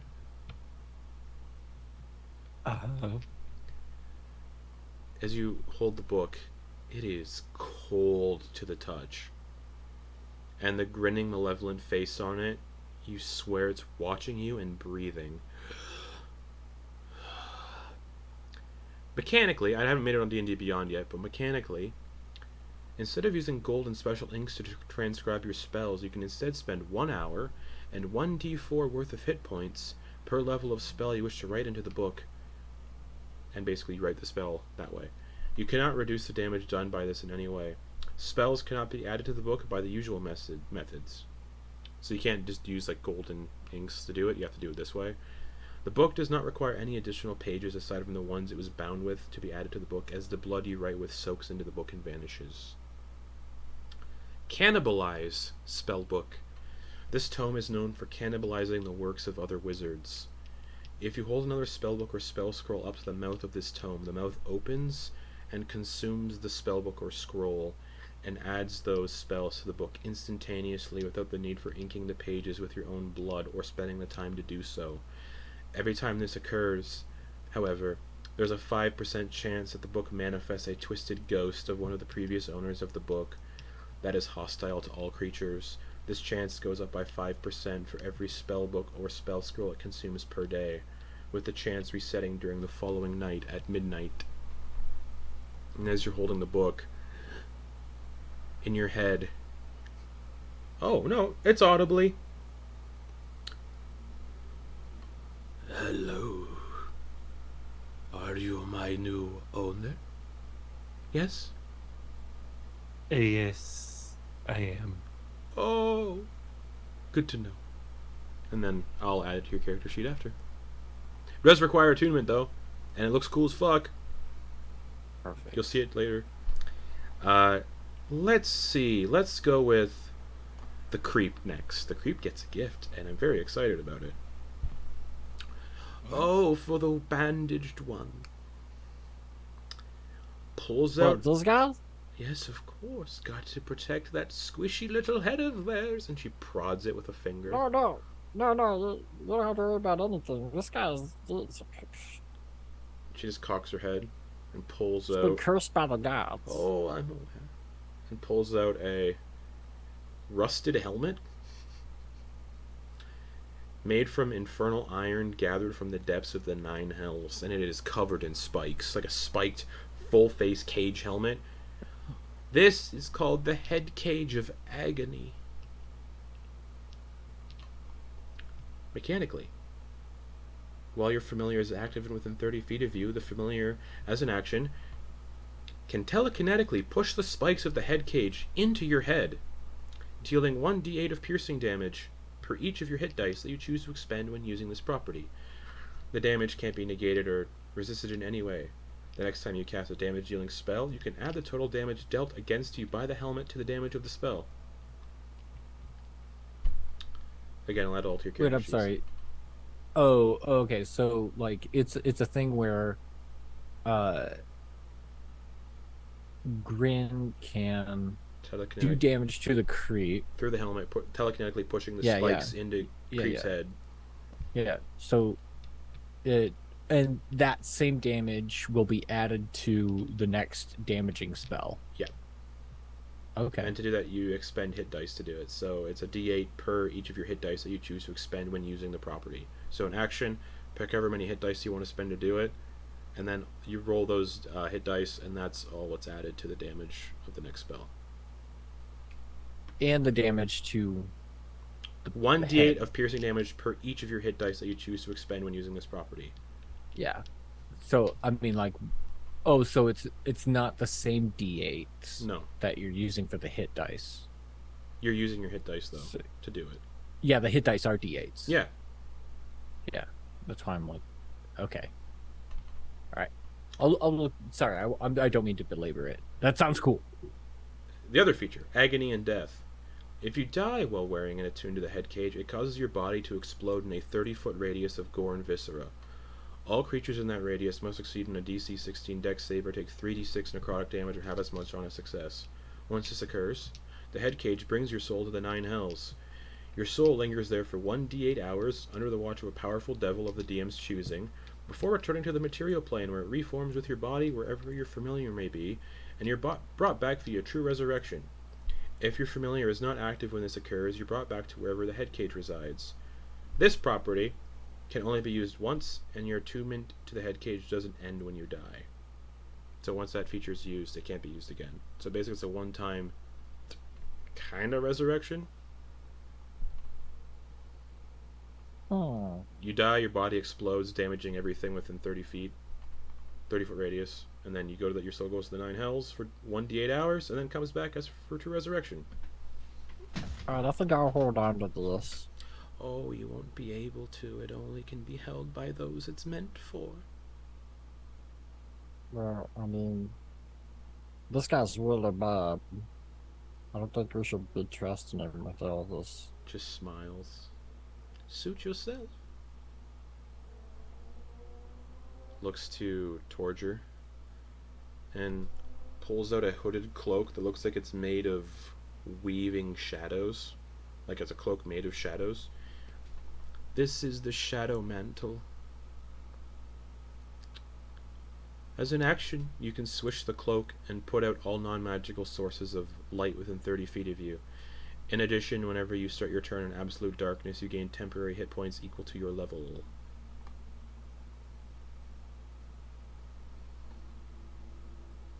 And it's a cloak made of just shadows. Yeah, I have a few questions to ask. Was you saying my question that maybe someone I've heard there's people who talks about meta, but it also talks about like how their skills works. Is it the number of level I's got or the number of levels I's got? As someone who depends on shadows to get my levels. I have no idea what you're asking. So I guess I'm asking, like, if I were to multi-class, would it be just the number of levels that I attain as a multi-class, or just the number of levels that I have as a shadow monk? What? Total levels or just monk levels? Yeah.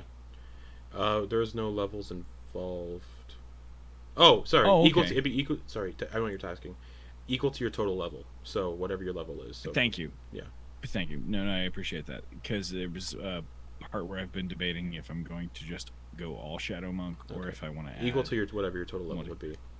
Thank you so much. Sorry, I was trying to be kind of coy No, to try and help, but I get that it. seems like I was just maybe being unhelpful. Not my intention.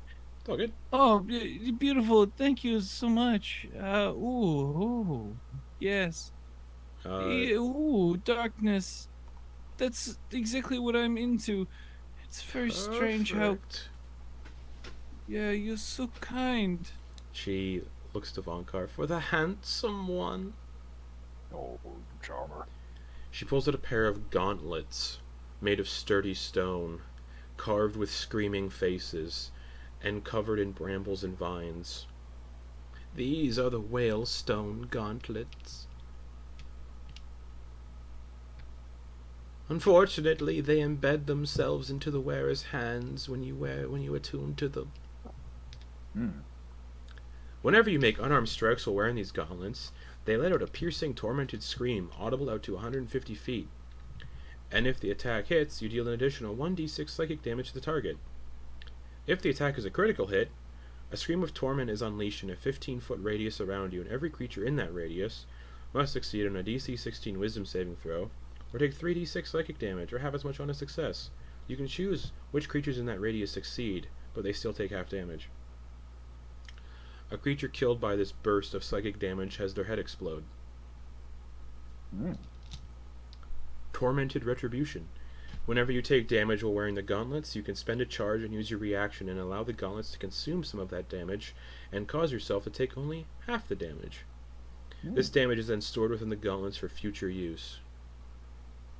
Once all of the charges have been expended, your next unarmed strike using the gauntlets is devastating. The charges are all automatically used when you make the attack, and if the attack hits, the target takes 5d8 additional psychic damage, and then the item regains all spent charges. Again, I'll make the magic items later for perusing. But she hands you these just stone gauntlets covered in screaming faces. Oh, well, thank you. Of course. Hands Doe a headless doll. To match the one atop the stick. And then hands Hopper this armor made of wood and brambles. Don't worry, it's fireproof. Well, not immune to fire, but it can't be damaged by fire. There's your gifts. Yes. Now, you came here to go somewhere safe? Yes. Yes. I think you're muted, Garrett. Yeah, thank you for the gifts. Shouldn't we give you something in return? We just met. Oh, We kinda... you already did. You brought my boy home safe. Alright. Yeah, we're looking to get to the Faerun. Perfect. Stop. Easily done. This way. And she turns on the spot and begins to shuffle towards the stairs and then descends into the darkness.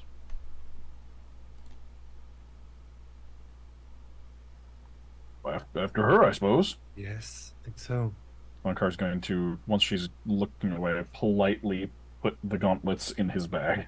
Okay. Antyr's gonna quickly chug the tuber tea. the root, the tuber tea. You've had it before. It goes down thick. Ugh. Yeah, Grin drinks The it. eyes water a bit. It tastes like bitter. Bitter? It just tastes bitter. It's the only note. Yeah, this isn't the first time that Torger's had to chug something that's really thick. So he just chugs it down and he goes, yes, is there anything that you needs? Do you need a health potion? I've got so many. And he like pulls out the 2 that he has left That's of it. just a regular health potion. Do you need this? No. With respect, Grin, I wasn't asking you. Who are you asking? Well, I'm asking the person who just gives us a shitload of Oh. gifts. Like, Oh, no, that's all right. I make my own. oh, cool. Well, thanks you so much. I just, oof, I wish I could give you a gift as much as you gives us a gift. I know you says we helps Leeks, but Leeks like, he's like a cool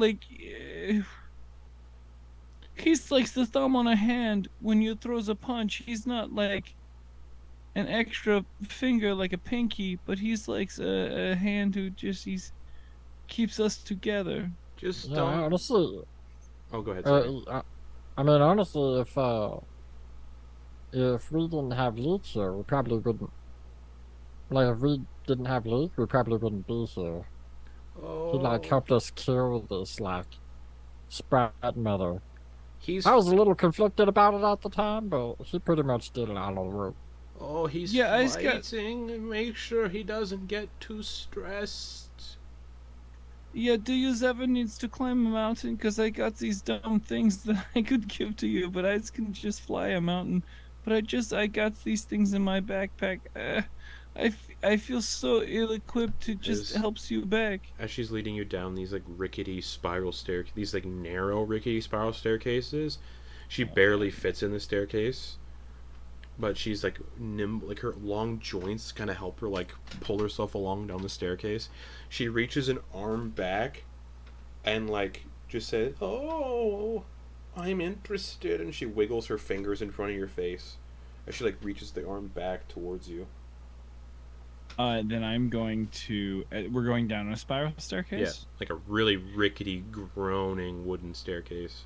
Then let me know what I need to roll. I want to start attaching pythons to help make. So essentially, I'm trying to install a handle by handle guardrail for a nightmarish creature who's going down stairs that make them feel uncomfortable. I'm gonna have them just do handholds down to lighten the load on these Okay. gross stairs that are no giving way check to their required weight. because the pythons would just glide right in Mhm. because the wood's so like just decayed. But it's still gonna take on their weight, so maybe they can just go down and feel a little less.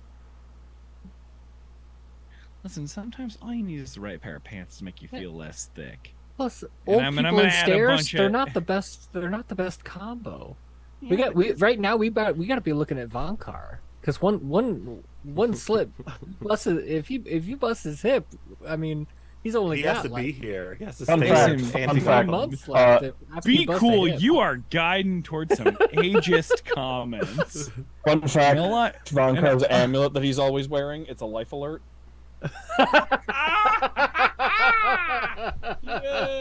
Yeah, essentially. I've fallen and I can't get up. Oh my god, yes. Oh shit, I've never been so excited to be in a party where we're all just super excited about helping the elderly. But This fucking rips. she leads you. But just like handholds Yeah. all the way down. Just Perfect. like every time I see her kind of go, I'm like ding ding ding ding. Oh, ding. she Just on the- she never like stumbles or anything. She just like weirdly is like nimble when she climbs down the staircase, like with long limbs that she uses to like pull herself forward. Yeah, but if I were to help an octopus down the stairs, I'd still put some Well, of slats course. in her, cut some extra Of stairs, course. you know. Uh, Well, I'm trying. If I'm trying to impress upon her, yeah, you cool, we like you. she leads you down this spiraling, rickety, groaning staircase into a damp cellar that is flooded with just about a foot of ice-cold water. Floating in the water are various small barrels, bottles, and other junk. Strands of dripping green moss cling to the damp walls. It smells like a flooded basement that's been flooded for like years. The moss then begins to light up with the scintillating colors of greens, yellows, and orange, lighting up the cellar with like a dim glow of multicolored light. Don't worry, the water's quite cool. Through the water. Leek just like jumps in the water and starts trying to swim, but it's like a foot deep, so he's not really. Yeah, I wasn't so much worried about the temperature of the water. I was more worried about the standing.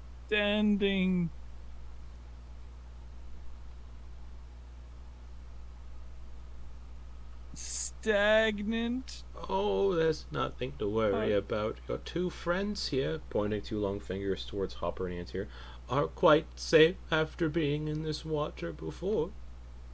Yeah, I mean, what's a couple of, mosquito larvae, Oh, if you see Just them, protein. pick them up. Yeah. Do I see any? I'm gonna. I see any mosquito no, larvae? no checks required. If there's like, you realize, oh, that's not scum on the surface. That's mostly just mosquito larvae. Gross. Antyr tentatively steps in. Luckily, they have high boots. Yes, unfortunately, you've been doing a lot of walking. No, there's no holes in your boots. They would have been given to Hopper to mend if any wear and tear. Hopper with their like 3 foot tall height. A foot of water for hoppers. Ugh, A lot. gnarly.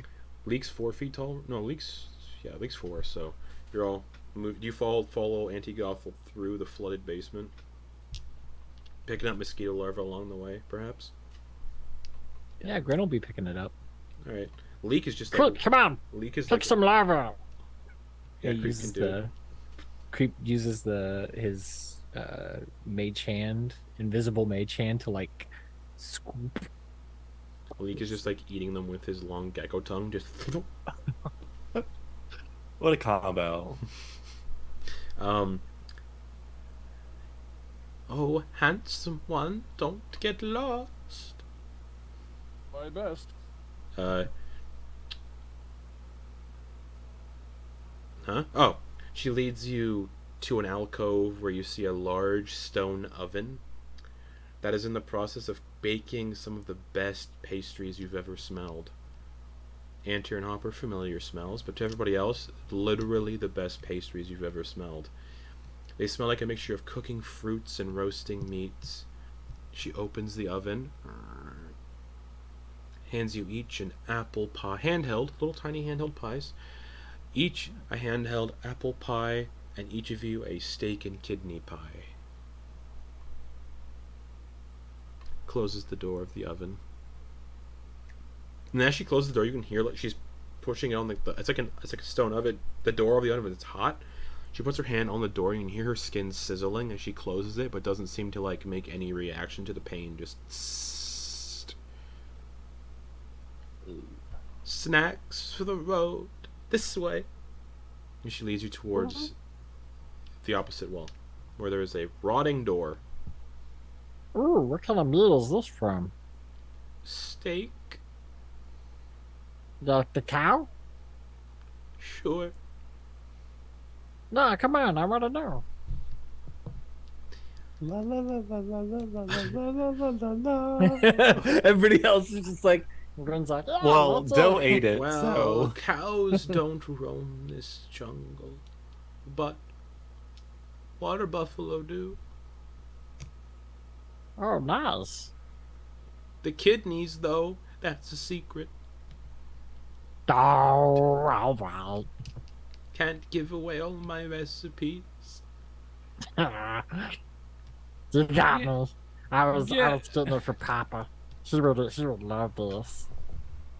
Yeah, I feel like he was trying to be coy, but we're just trying to really make sure that you've got our allergen list. Oh, you're not partaking in cannibalism, if that's what you're worried about. I Yeah. wasn't, and now I am. I mean, yeah, no, it's a little bit of a mixed bag because we was trying to just gets the list, and then you was being coy, and then you says no, it's no big deal, but then we was like, listen, we don't want to eat humanoid, but we's like not totally vegan, so like. She pats you on top of the head. Everything's okay.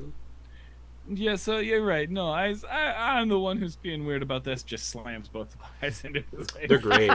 They're so You're good. right. No, I'm a piece of shit. They're so good. It's like cinnamon apple caramel for the apple pie, Oh, it's so fucking good. which is man. and you can And and like, whoa. the sweet and the savory, and he does it at the same time, and I The- imagine it's just The apple pie, the apples are clearly cooked in like whiskey,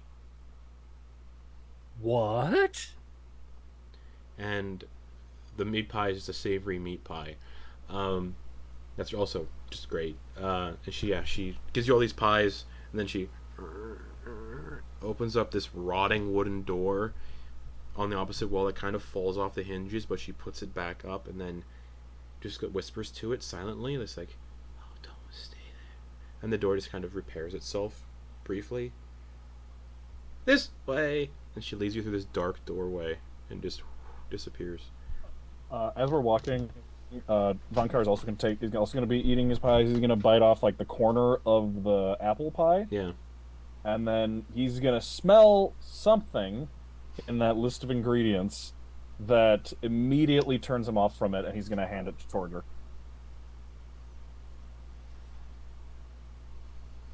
Torger will take it and be like, yeah, you just don't want to eat the pie. I'll eat the pie. Nothing's going to. Like, it's weird that you don't want to eat, but you're a huge dude, so you need some more calories. But I was going to eat the pie. Just You're young. You didn't get to enjoy the apple one with on its own. Here you go. Oh yes. Oh, age means I get to enjoy pie. Okay. And then he takes out his notebook and writes. age means he gets to enjoy pie. Perfect. Grin's gonna like roll up next to Vonkar Mm-hmm. after seeing that, because He's then going to start eating the meat pie. yeah.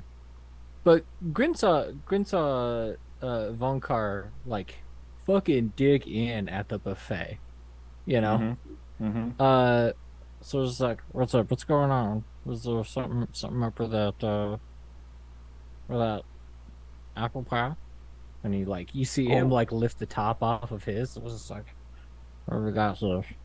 Oh no, nothing. Was there a Just bug in yours? Was a finger? No, just a personal preference. Personal I'm sure they're delicious. It's funny because the pie would be roughly the same size as Grin. It's just lying with the bear hugging this thing. Peels back the top.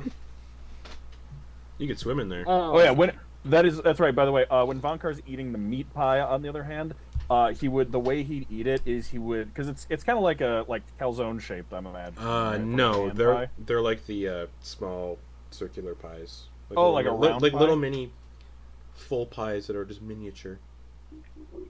Right, gotcha. Okay. Then in that case, what he does is he bites enough of the side so that he can peel the top off of it, eat that like a cookie, and then so it's just kind of like a bread bowl full of the meat, okay. and then he starts eating the inside with his fingers before then eating like the like crust The that's kind of bowl. just like got the dripping. Yeah, then he just eats it like a bread bowl. Yeah, so draws it out in his kind of as messy as possible, and is like finishing off by like licking his fingers clean. Perfect. So, I mean, I'm only asking, you said his preference. I mean, that might be worth telling Leek, since, you know, he's making meals for us a lot. He likes cooking. If it comes up, I'll mention it, but it's fine. Don't worry about it. Alright. Yeah, you see Leek just skimming the water for those mosquito larvae and putting them in a bag. Hey, pop him out! What? So Creep's like, I'm getting the creep to help you out with the larva. Just holds the bag open. This will be for our first meal in the Feywild. Those things are just like, Yeah, mosquito larvae are fucking gross. And Leek ties the bag up, and Auntie Gothel leads you through the door to this archway on the wall. And the archway is made from gnarled branches covered in strands of hanging curtains of moss and blooming black orchids. And there's a faint, shimmering veil of glitter within the archway. This is just one of many Fey crossings that exist within your world. I just happen to guard this one.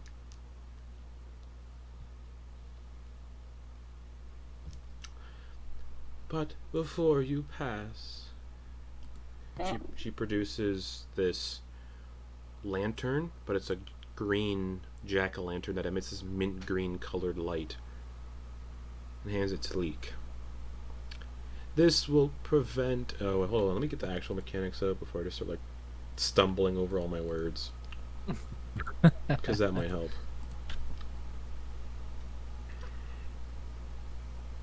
Unless I deleted it. Huh.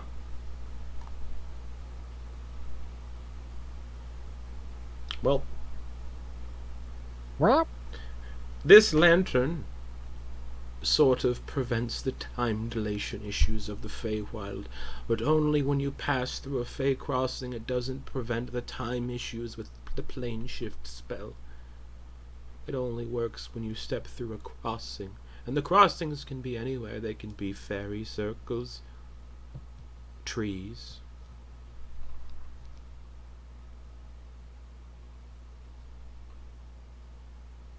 And then just smiles. When you're done, find this door again or find another and step through with this lantern, and time won't jump. But your memories may go flying away, as the Feywild does to non-Fey.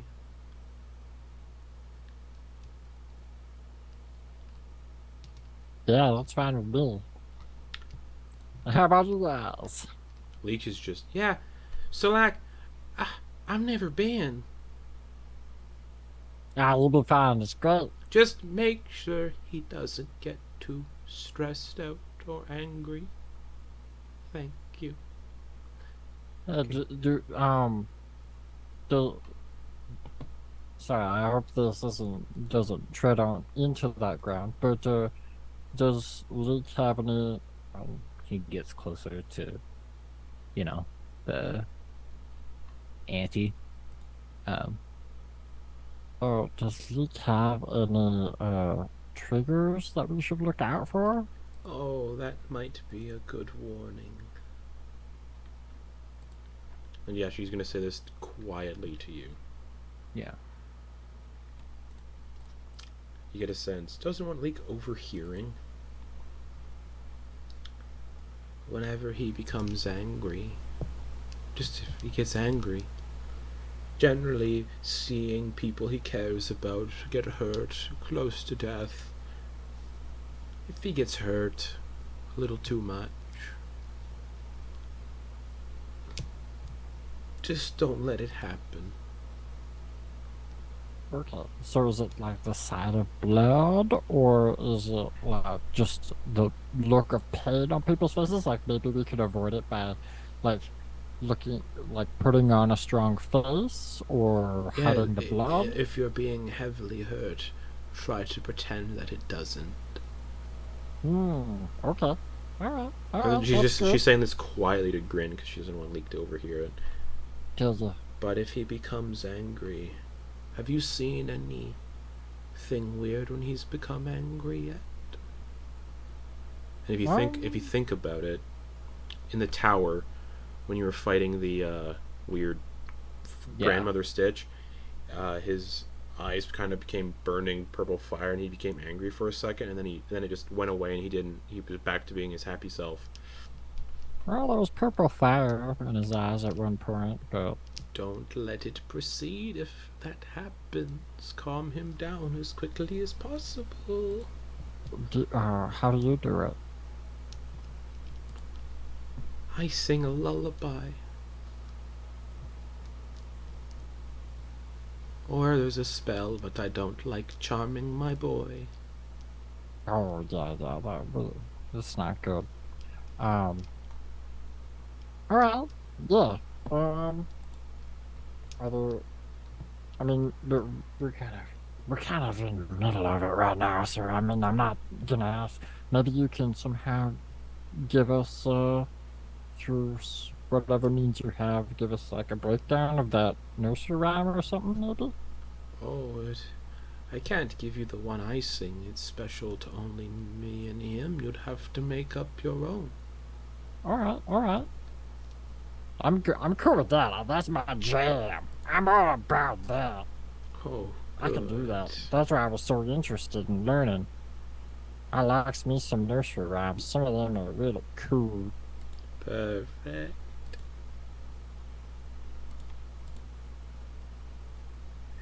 Thanks, Anty. I can tell you're a stand-up gal. Huh. Oh. Some days. He kind of like looks at the rest. Are you ready to enter?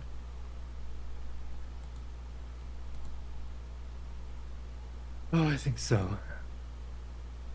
Perfect. She places a hand on it and begins singing this discordant, haunting song. Just no words, just and then it sounds like other creatures in the vicinity begin to add to the melody, but you can't place where they are. But you swear you hear birds chirping, but the birds are out of tune almost. And there's a crunching noise, and the veil that's glimmering within the archway expands, just of like a mint green color. And she just says, "Whenever you're ready, step through. Luckily, 2 of you have been there before." Arthur's like, if you don't mind, I have been pretty quiet this whole time. I hope you don't mind. I think I might stay behind. I'm not exactly built for this sort of thing. Yeah. Yeah, Mr. Woodwave, you stay with Auntie. I'm sure she'll take And care she of you. just looms over top of him, puts two hands on his shoulders, and he's a halfling, so the little guy looks down. Oh, we'll have so much fun together. Yeah, all you's got to do is just firmly say no if you feels super uncomfortable. Yes, of course. You all have... Hopper's gonna look at Vonkar and Antyr. Maybe we should give one of the sending stones I gave you that I made, to Arthur, just in case we need to... Oh wait, never mind, it can't work across the plains. Oh, how unfortunate, Arthur. Goodbye. And Antyr's gonna walk the room. Okay. Leek rushes after. Last chance, Mr. Woodwave. Oh, no, I think I'm quite needed here. You know, to keep a lookout just in case that jabber thingy comes knocking. Yeah. Yeah, buddy. I think that's a good call. You know what? Try to stay in touch. We'll try, if we find any means of contacting you, we'll do it. Yes, and Mr. Woodweave, I could use some help trimming the hedges. And she says it kind of sounds ominous, and he's like, why does that sound so ominous? Oh. Does everybody else... All right, I'm in now. Quick, come on. Get in there. Does everybody follow through the archway? Any parting words to Auntie?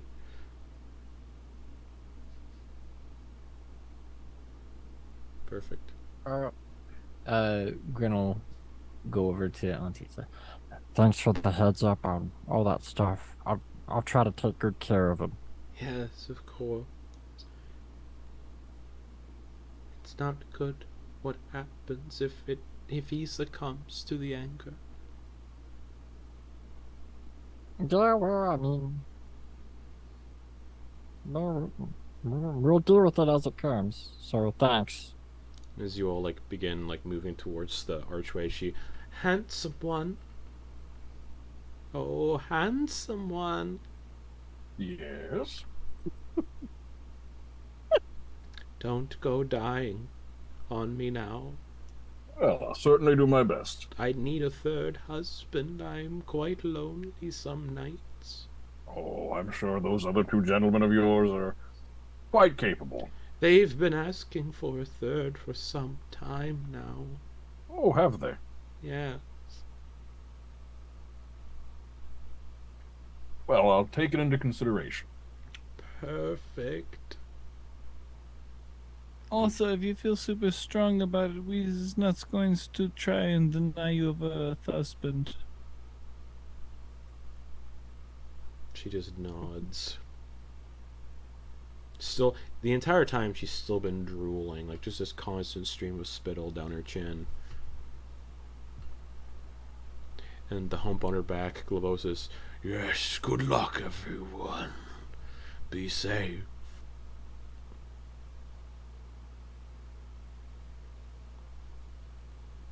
You all step through? Cool. Passing through the veil, you find yourself standing in the heart of a labyrinth made of massive vines adorned in ruby red thorns. The sky above is a salmon pink color, and the familiar sounds of the Feywild, well, not familiar, but the sounds of the Feywild fill your ears.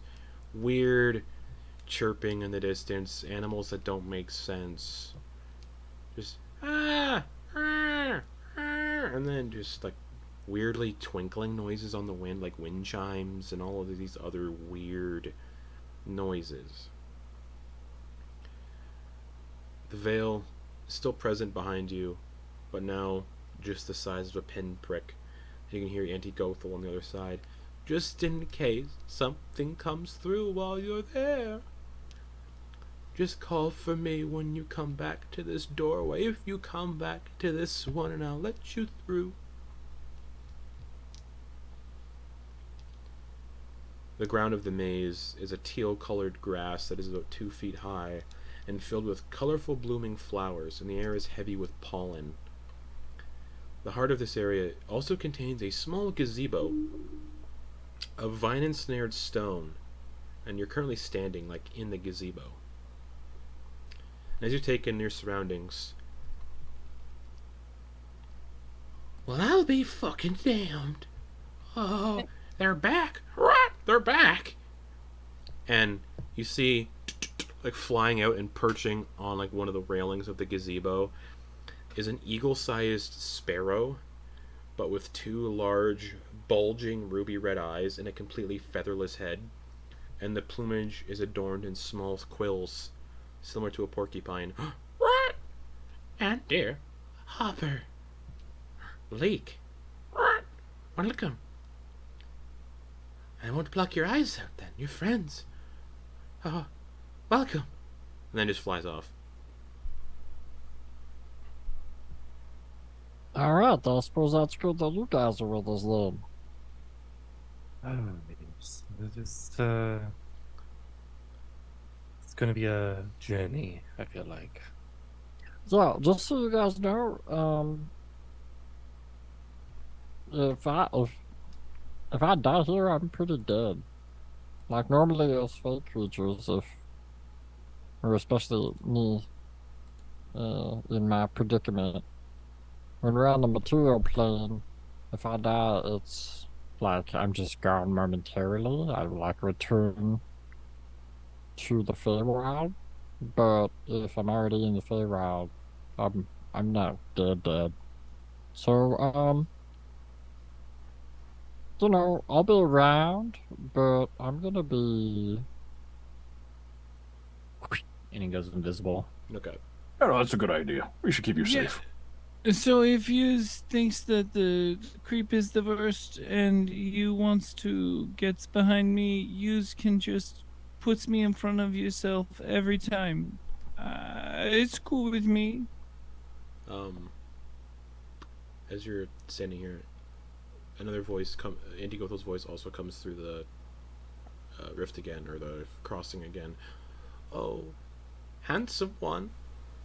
Oh, yes? Directions. And she, like, telepathically gives you the directions out of the maze. Intimate. And it tells you to go to the east. No, sorry. The west. That way. Wait, no. That way. So you look around. There's 4 exits. There's one directly ahead. Because you're in the center of the maze. This is the goal. This is where you want to be when you go into a maze. You want to get to the center. You're in the center already. There's an exit north, south, east, and west, and the directions you get beamed into your head say west. That way. No, I am the leader. We got a marching order. So you all, like, go towards the western sort of exit of this heart. Antyr, Hopper, familiar area. Yeah. You've been here before. The west exit stretches ahead and is riddled with numerous other pathways branching out into all sorts of directions, but Vonkar, you know the direction. You know where to go. Mm-hmm. However, an aroma reminiscent of strong old cheese wafts from this direction of the maze, along with the sounds of absolute silence.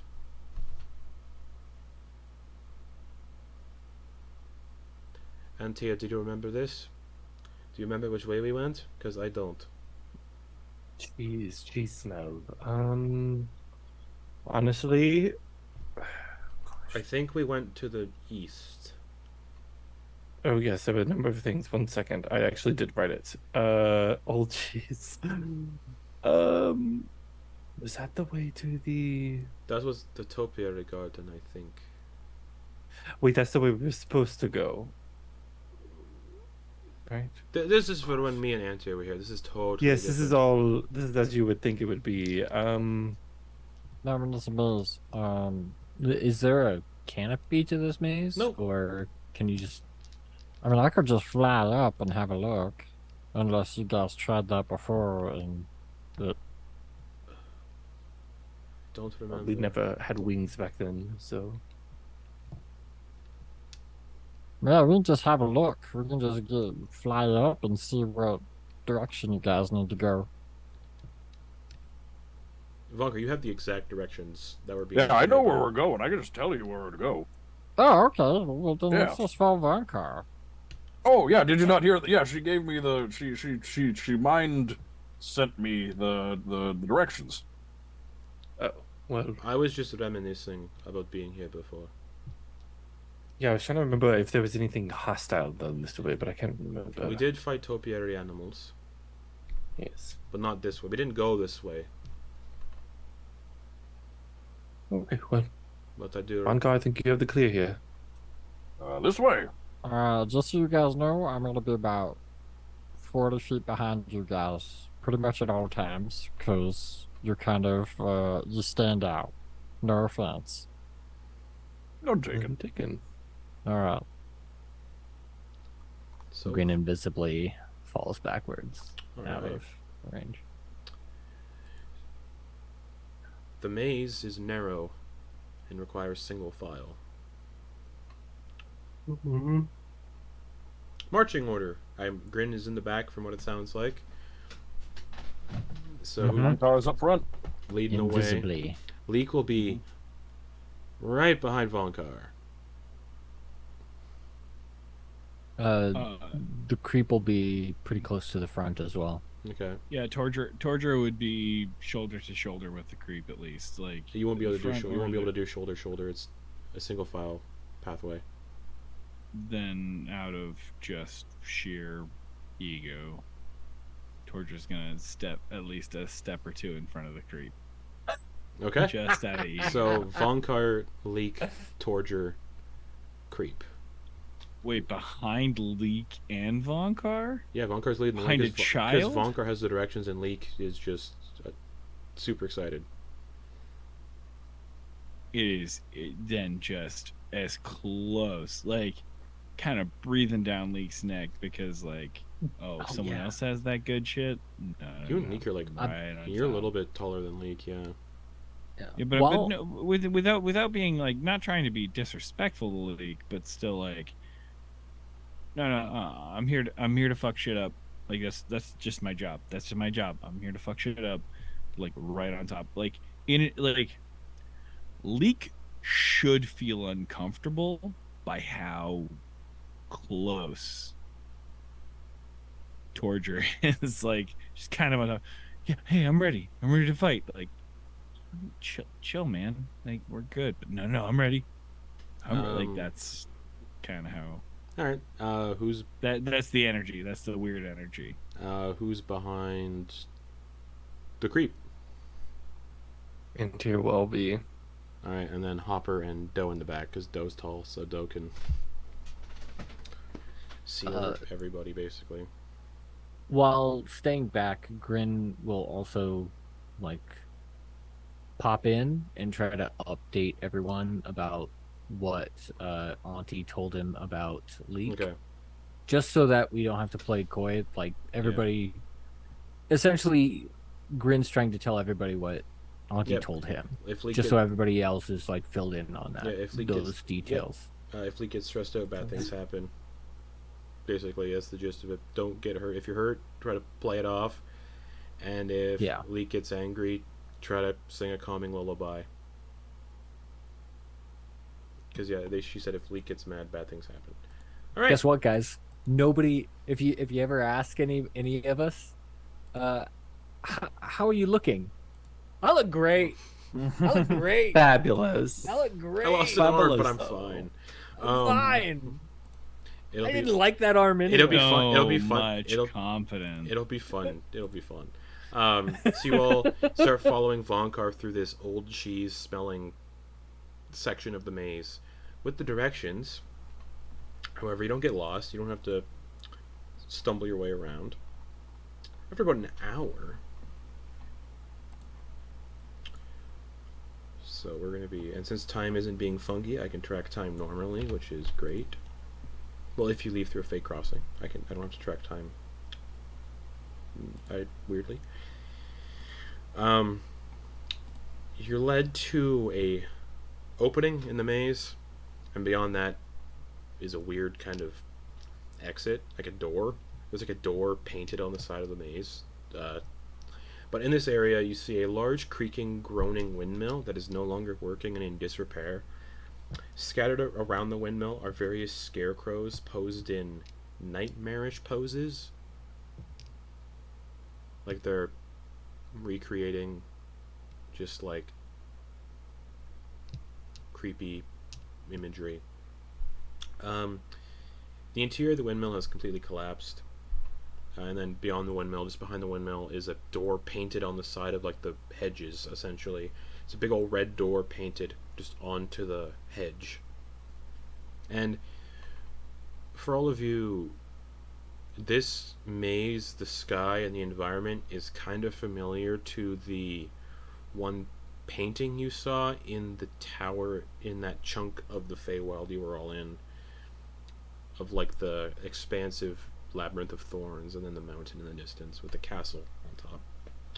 Yeah, dilapidated windmill, and behind that bunch of weird scarecrows, and then like a weirdly fairy tale-esque painted red door, kind of like a stage door that somebody would paint in like a play, like a fake door that somebody would paint on something, just painted onto the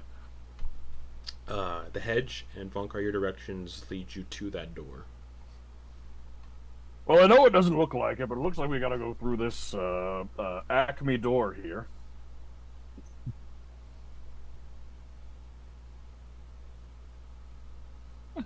Should we investigate the windmill since we're here? I guess, Yeah. but the directions are saying door. If you want to make any stops on the way, that's up to you. Last time that we made a stop, actually, we found a really interesting bit of sap. Oh yeah. What Yes. was interesting about it? Well, it possessed the ability to allow you not to be your mind to be swayed by the wooing of someone or for them to scare you. But if you took too many doses, your body can be plagued, right, with unease, if you will. You can't be charmed or frightened for 1d6 hours, but if you fail a Constitution saving throw, you will be poisoned for 2d4 hours. This effect is cumulative. That was interesting. Yeah, actually, and I think I found those leaves here. No, that was in the other place. Never mind. That's great for a couple dwarves in our group who have advantage. It's valid, yeah. So you got your dilapidated collapse where the windmill is intact on the outside, the interior is collapsed. A bunch of scarecrows are scattered around the exterior on posts in like weird poses. Like a lot of them are just like creepy poses like you see in like horror movies, like the tilted head to the side poses, a lot of those. And then behind the windmill is that weird, just as Sam put it, Acme door. We'll just take a peek. It may have not been used for a while, but since we're here, we might as well look. There may be something useful. Yeah, sure. Okay, y'all go ahead. I'll stay in the back and just keep an eye out. Oh, Get the big burly ones.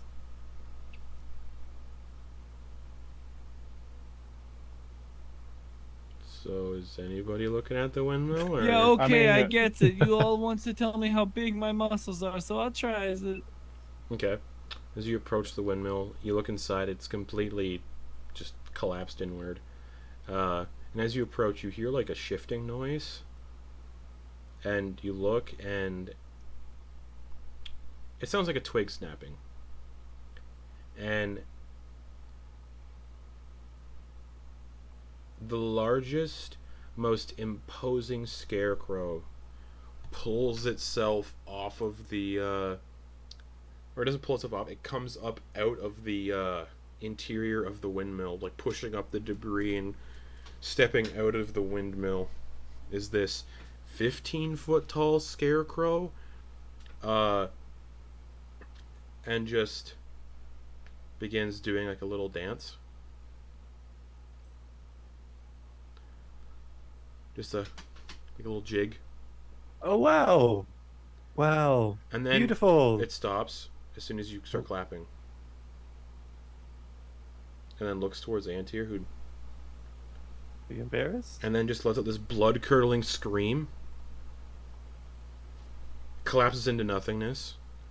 And all the other scarecrows begin pulling themselves from their posts in like these weird janky movements and producing a variety of jagged farm equipment, like just weird looking hooked rakes and shovels and all of this jagged farm equipment from inside their clothes, and begin unnaturally with speed sprinting towards each of you. And that's where we're gonna end the session for the week. Well, Okay, so we don't get curious while in the Feywild. Got it. I found that's I a found the- Justin campaign rule in general. Yeah. Don't get curious. I found the perfect GIF for that. I don't know if any of you saw the short Listen, you got by the Riot thumbs up. Riot Games You got the with thumbs Fiddlesticks. Oh, Fiddlesticks, yeah. Oh god. That's essentially what it is. horrific. That's very much what it is. That's how they move. Yeah. That's what that's how each of those scarecrows is coming at you with farm equipment. But hey, that's what we'll pick up next week with a Feywild scarecrow fight. So, good night, everybody. Thanks for watching as we go into the Feywild very early. Oh, I forgot. Hopper would have mentioned as you were stepping through the Fey crossing into the Feywild. Oh yeah, I had a messenger come to me from the Feywild. It's a thing that can happen to me because I'm Fey touched. They said the Feywild is in dire states, and then you're in the Feywild.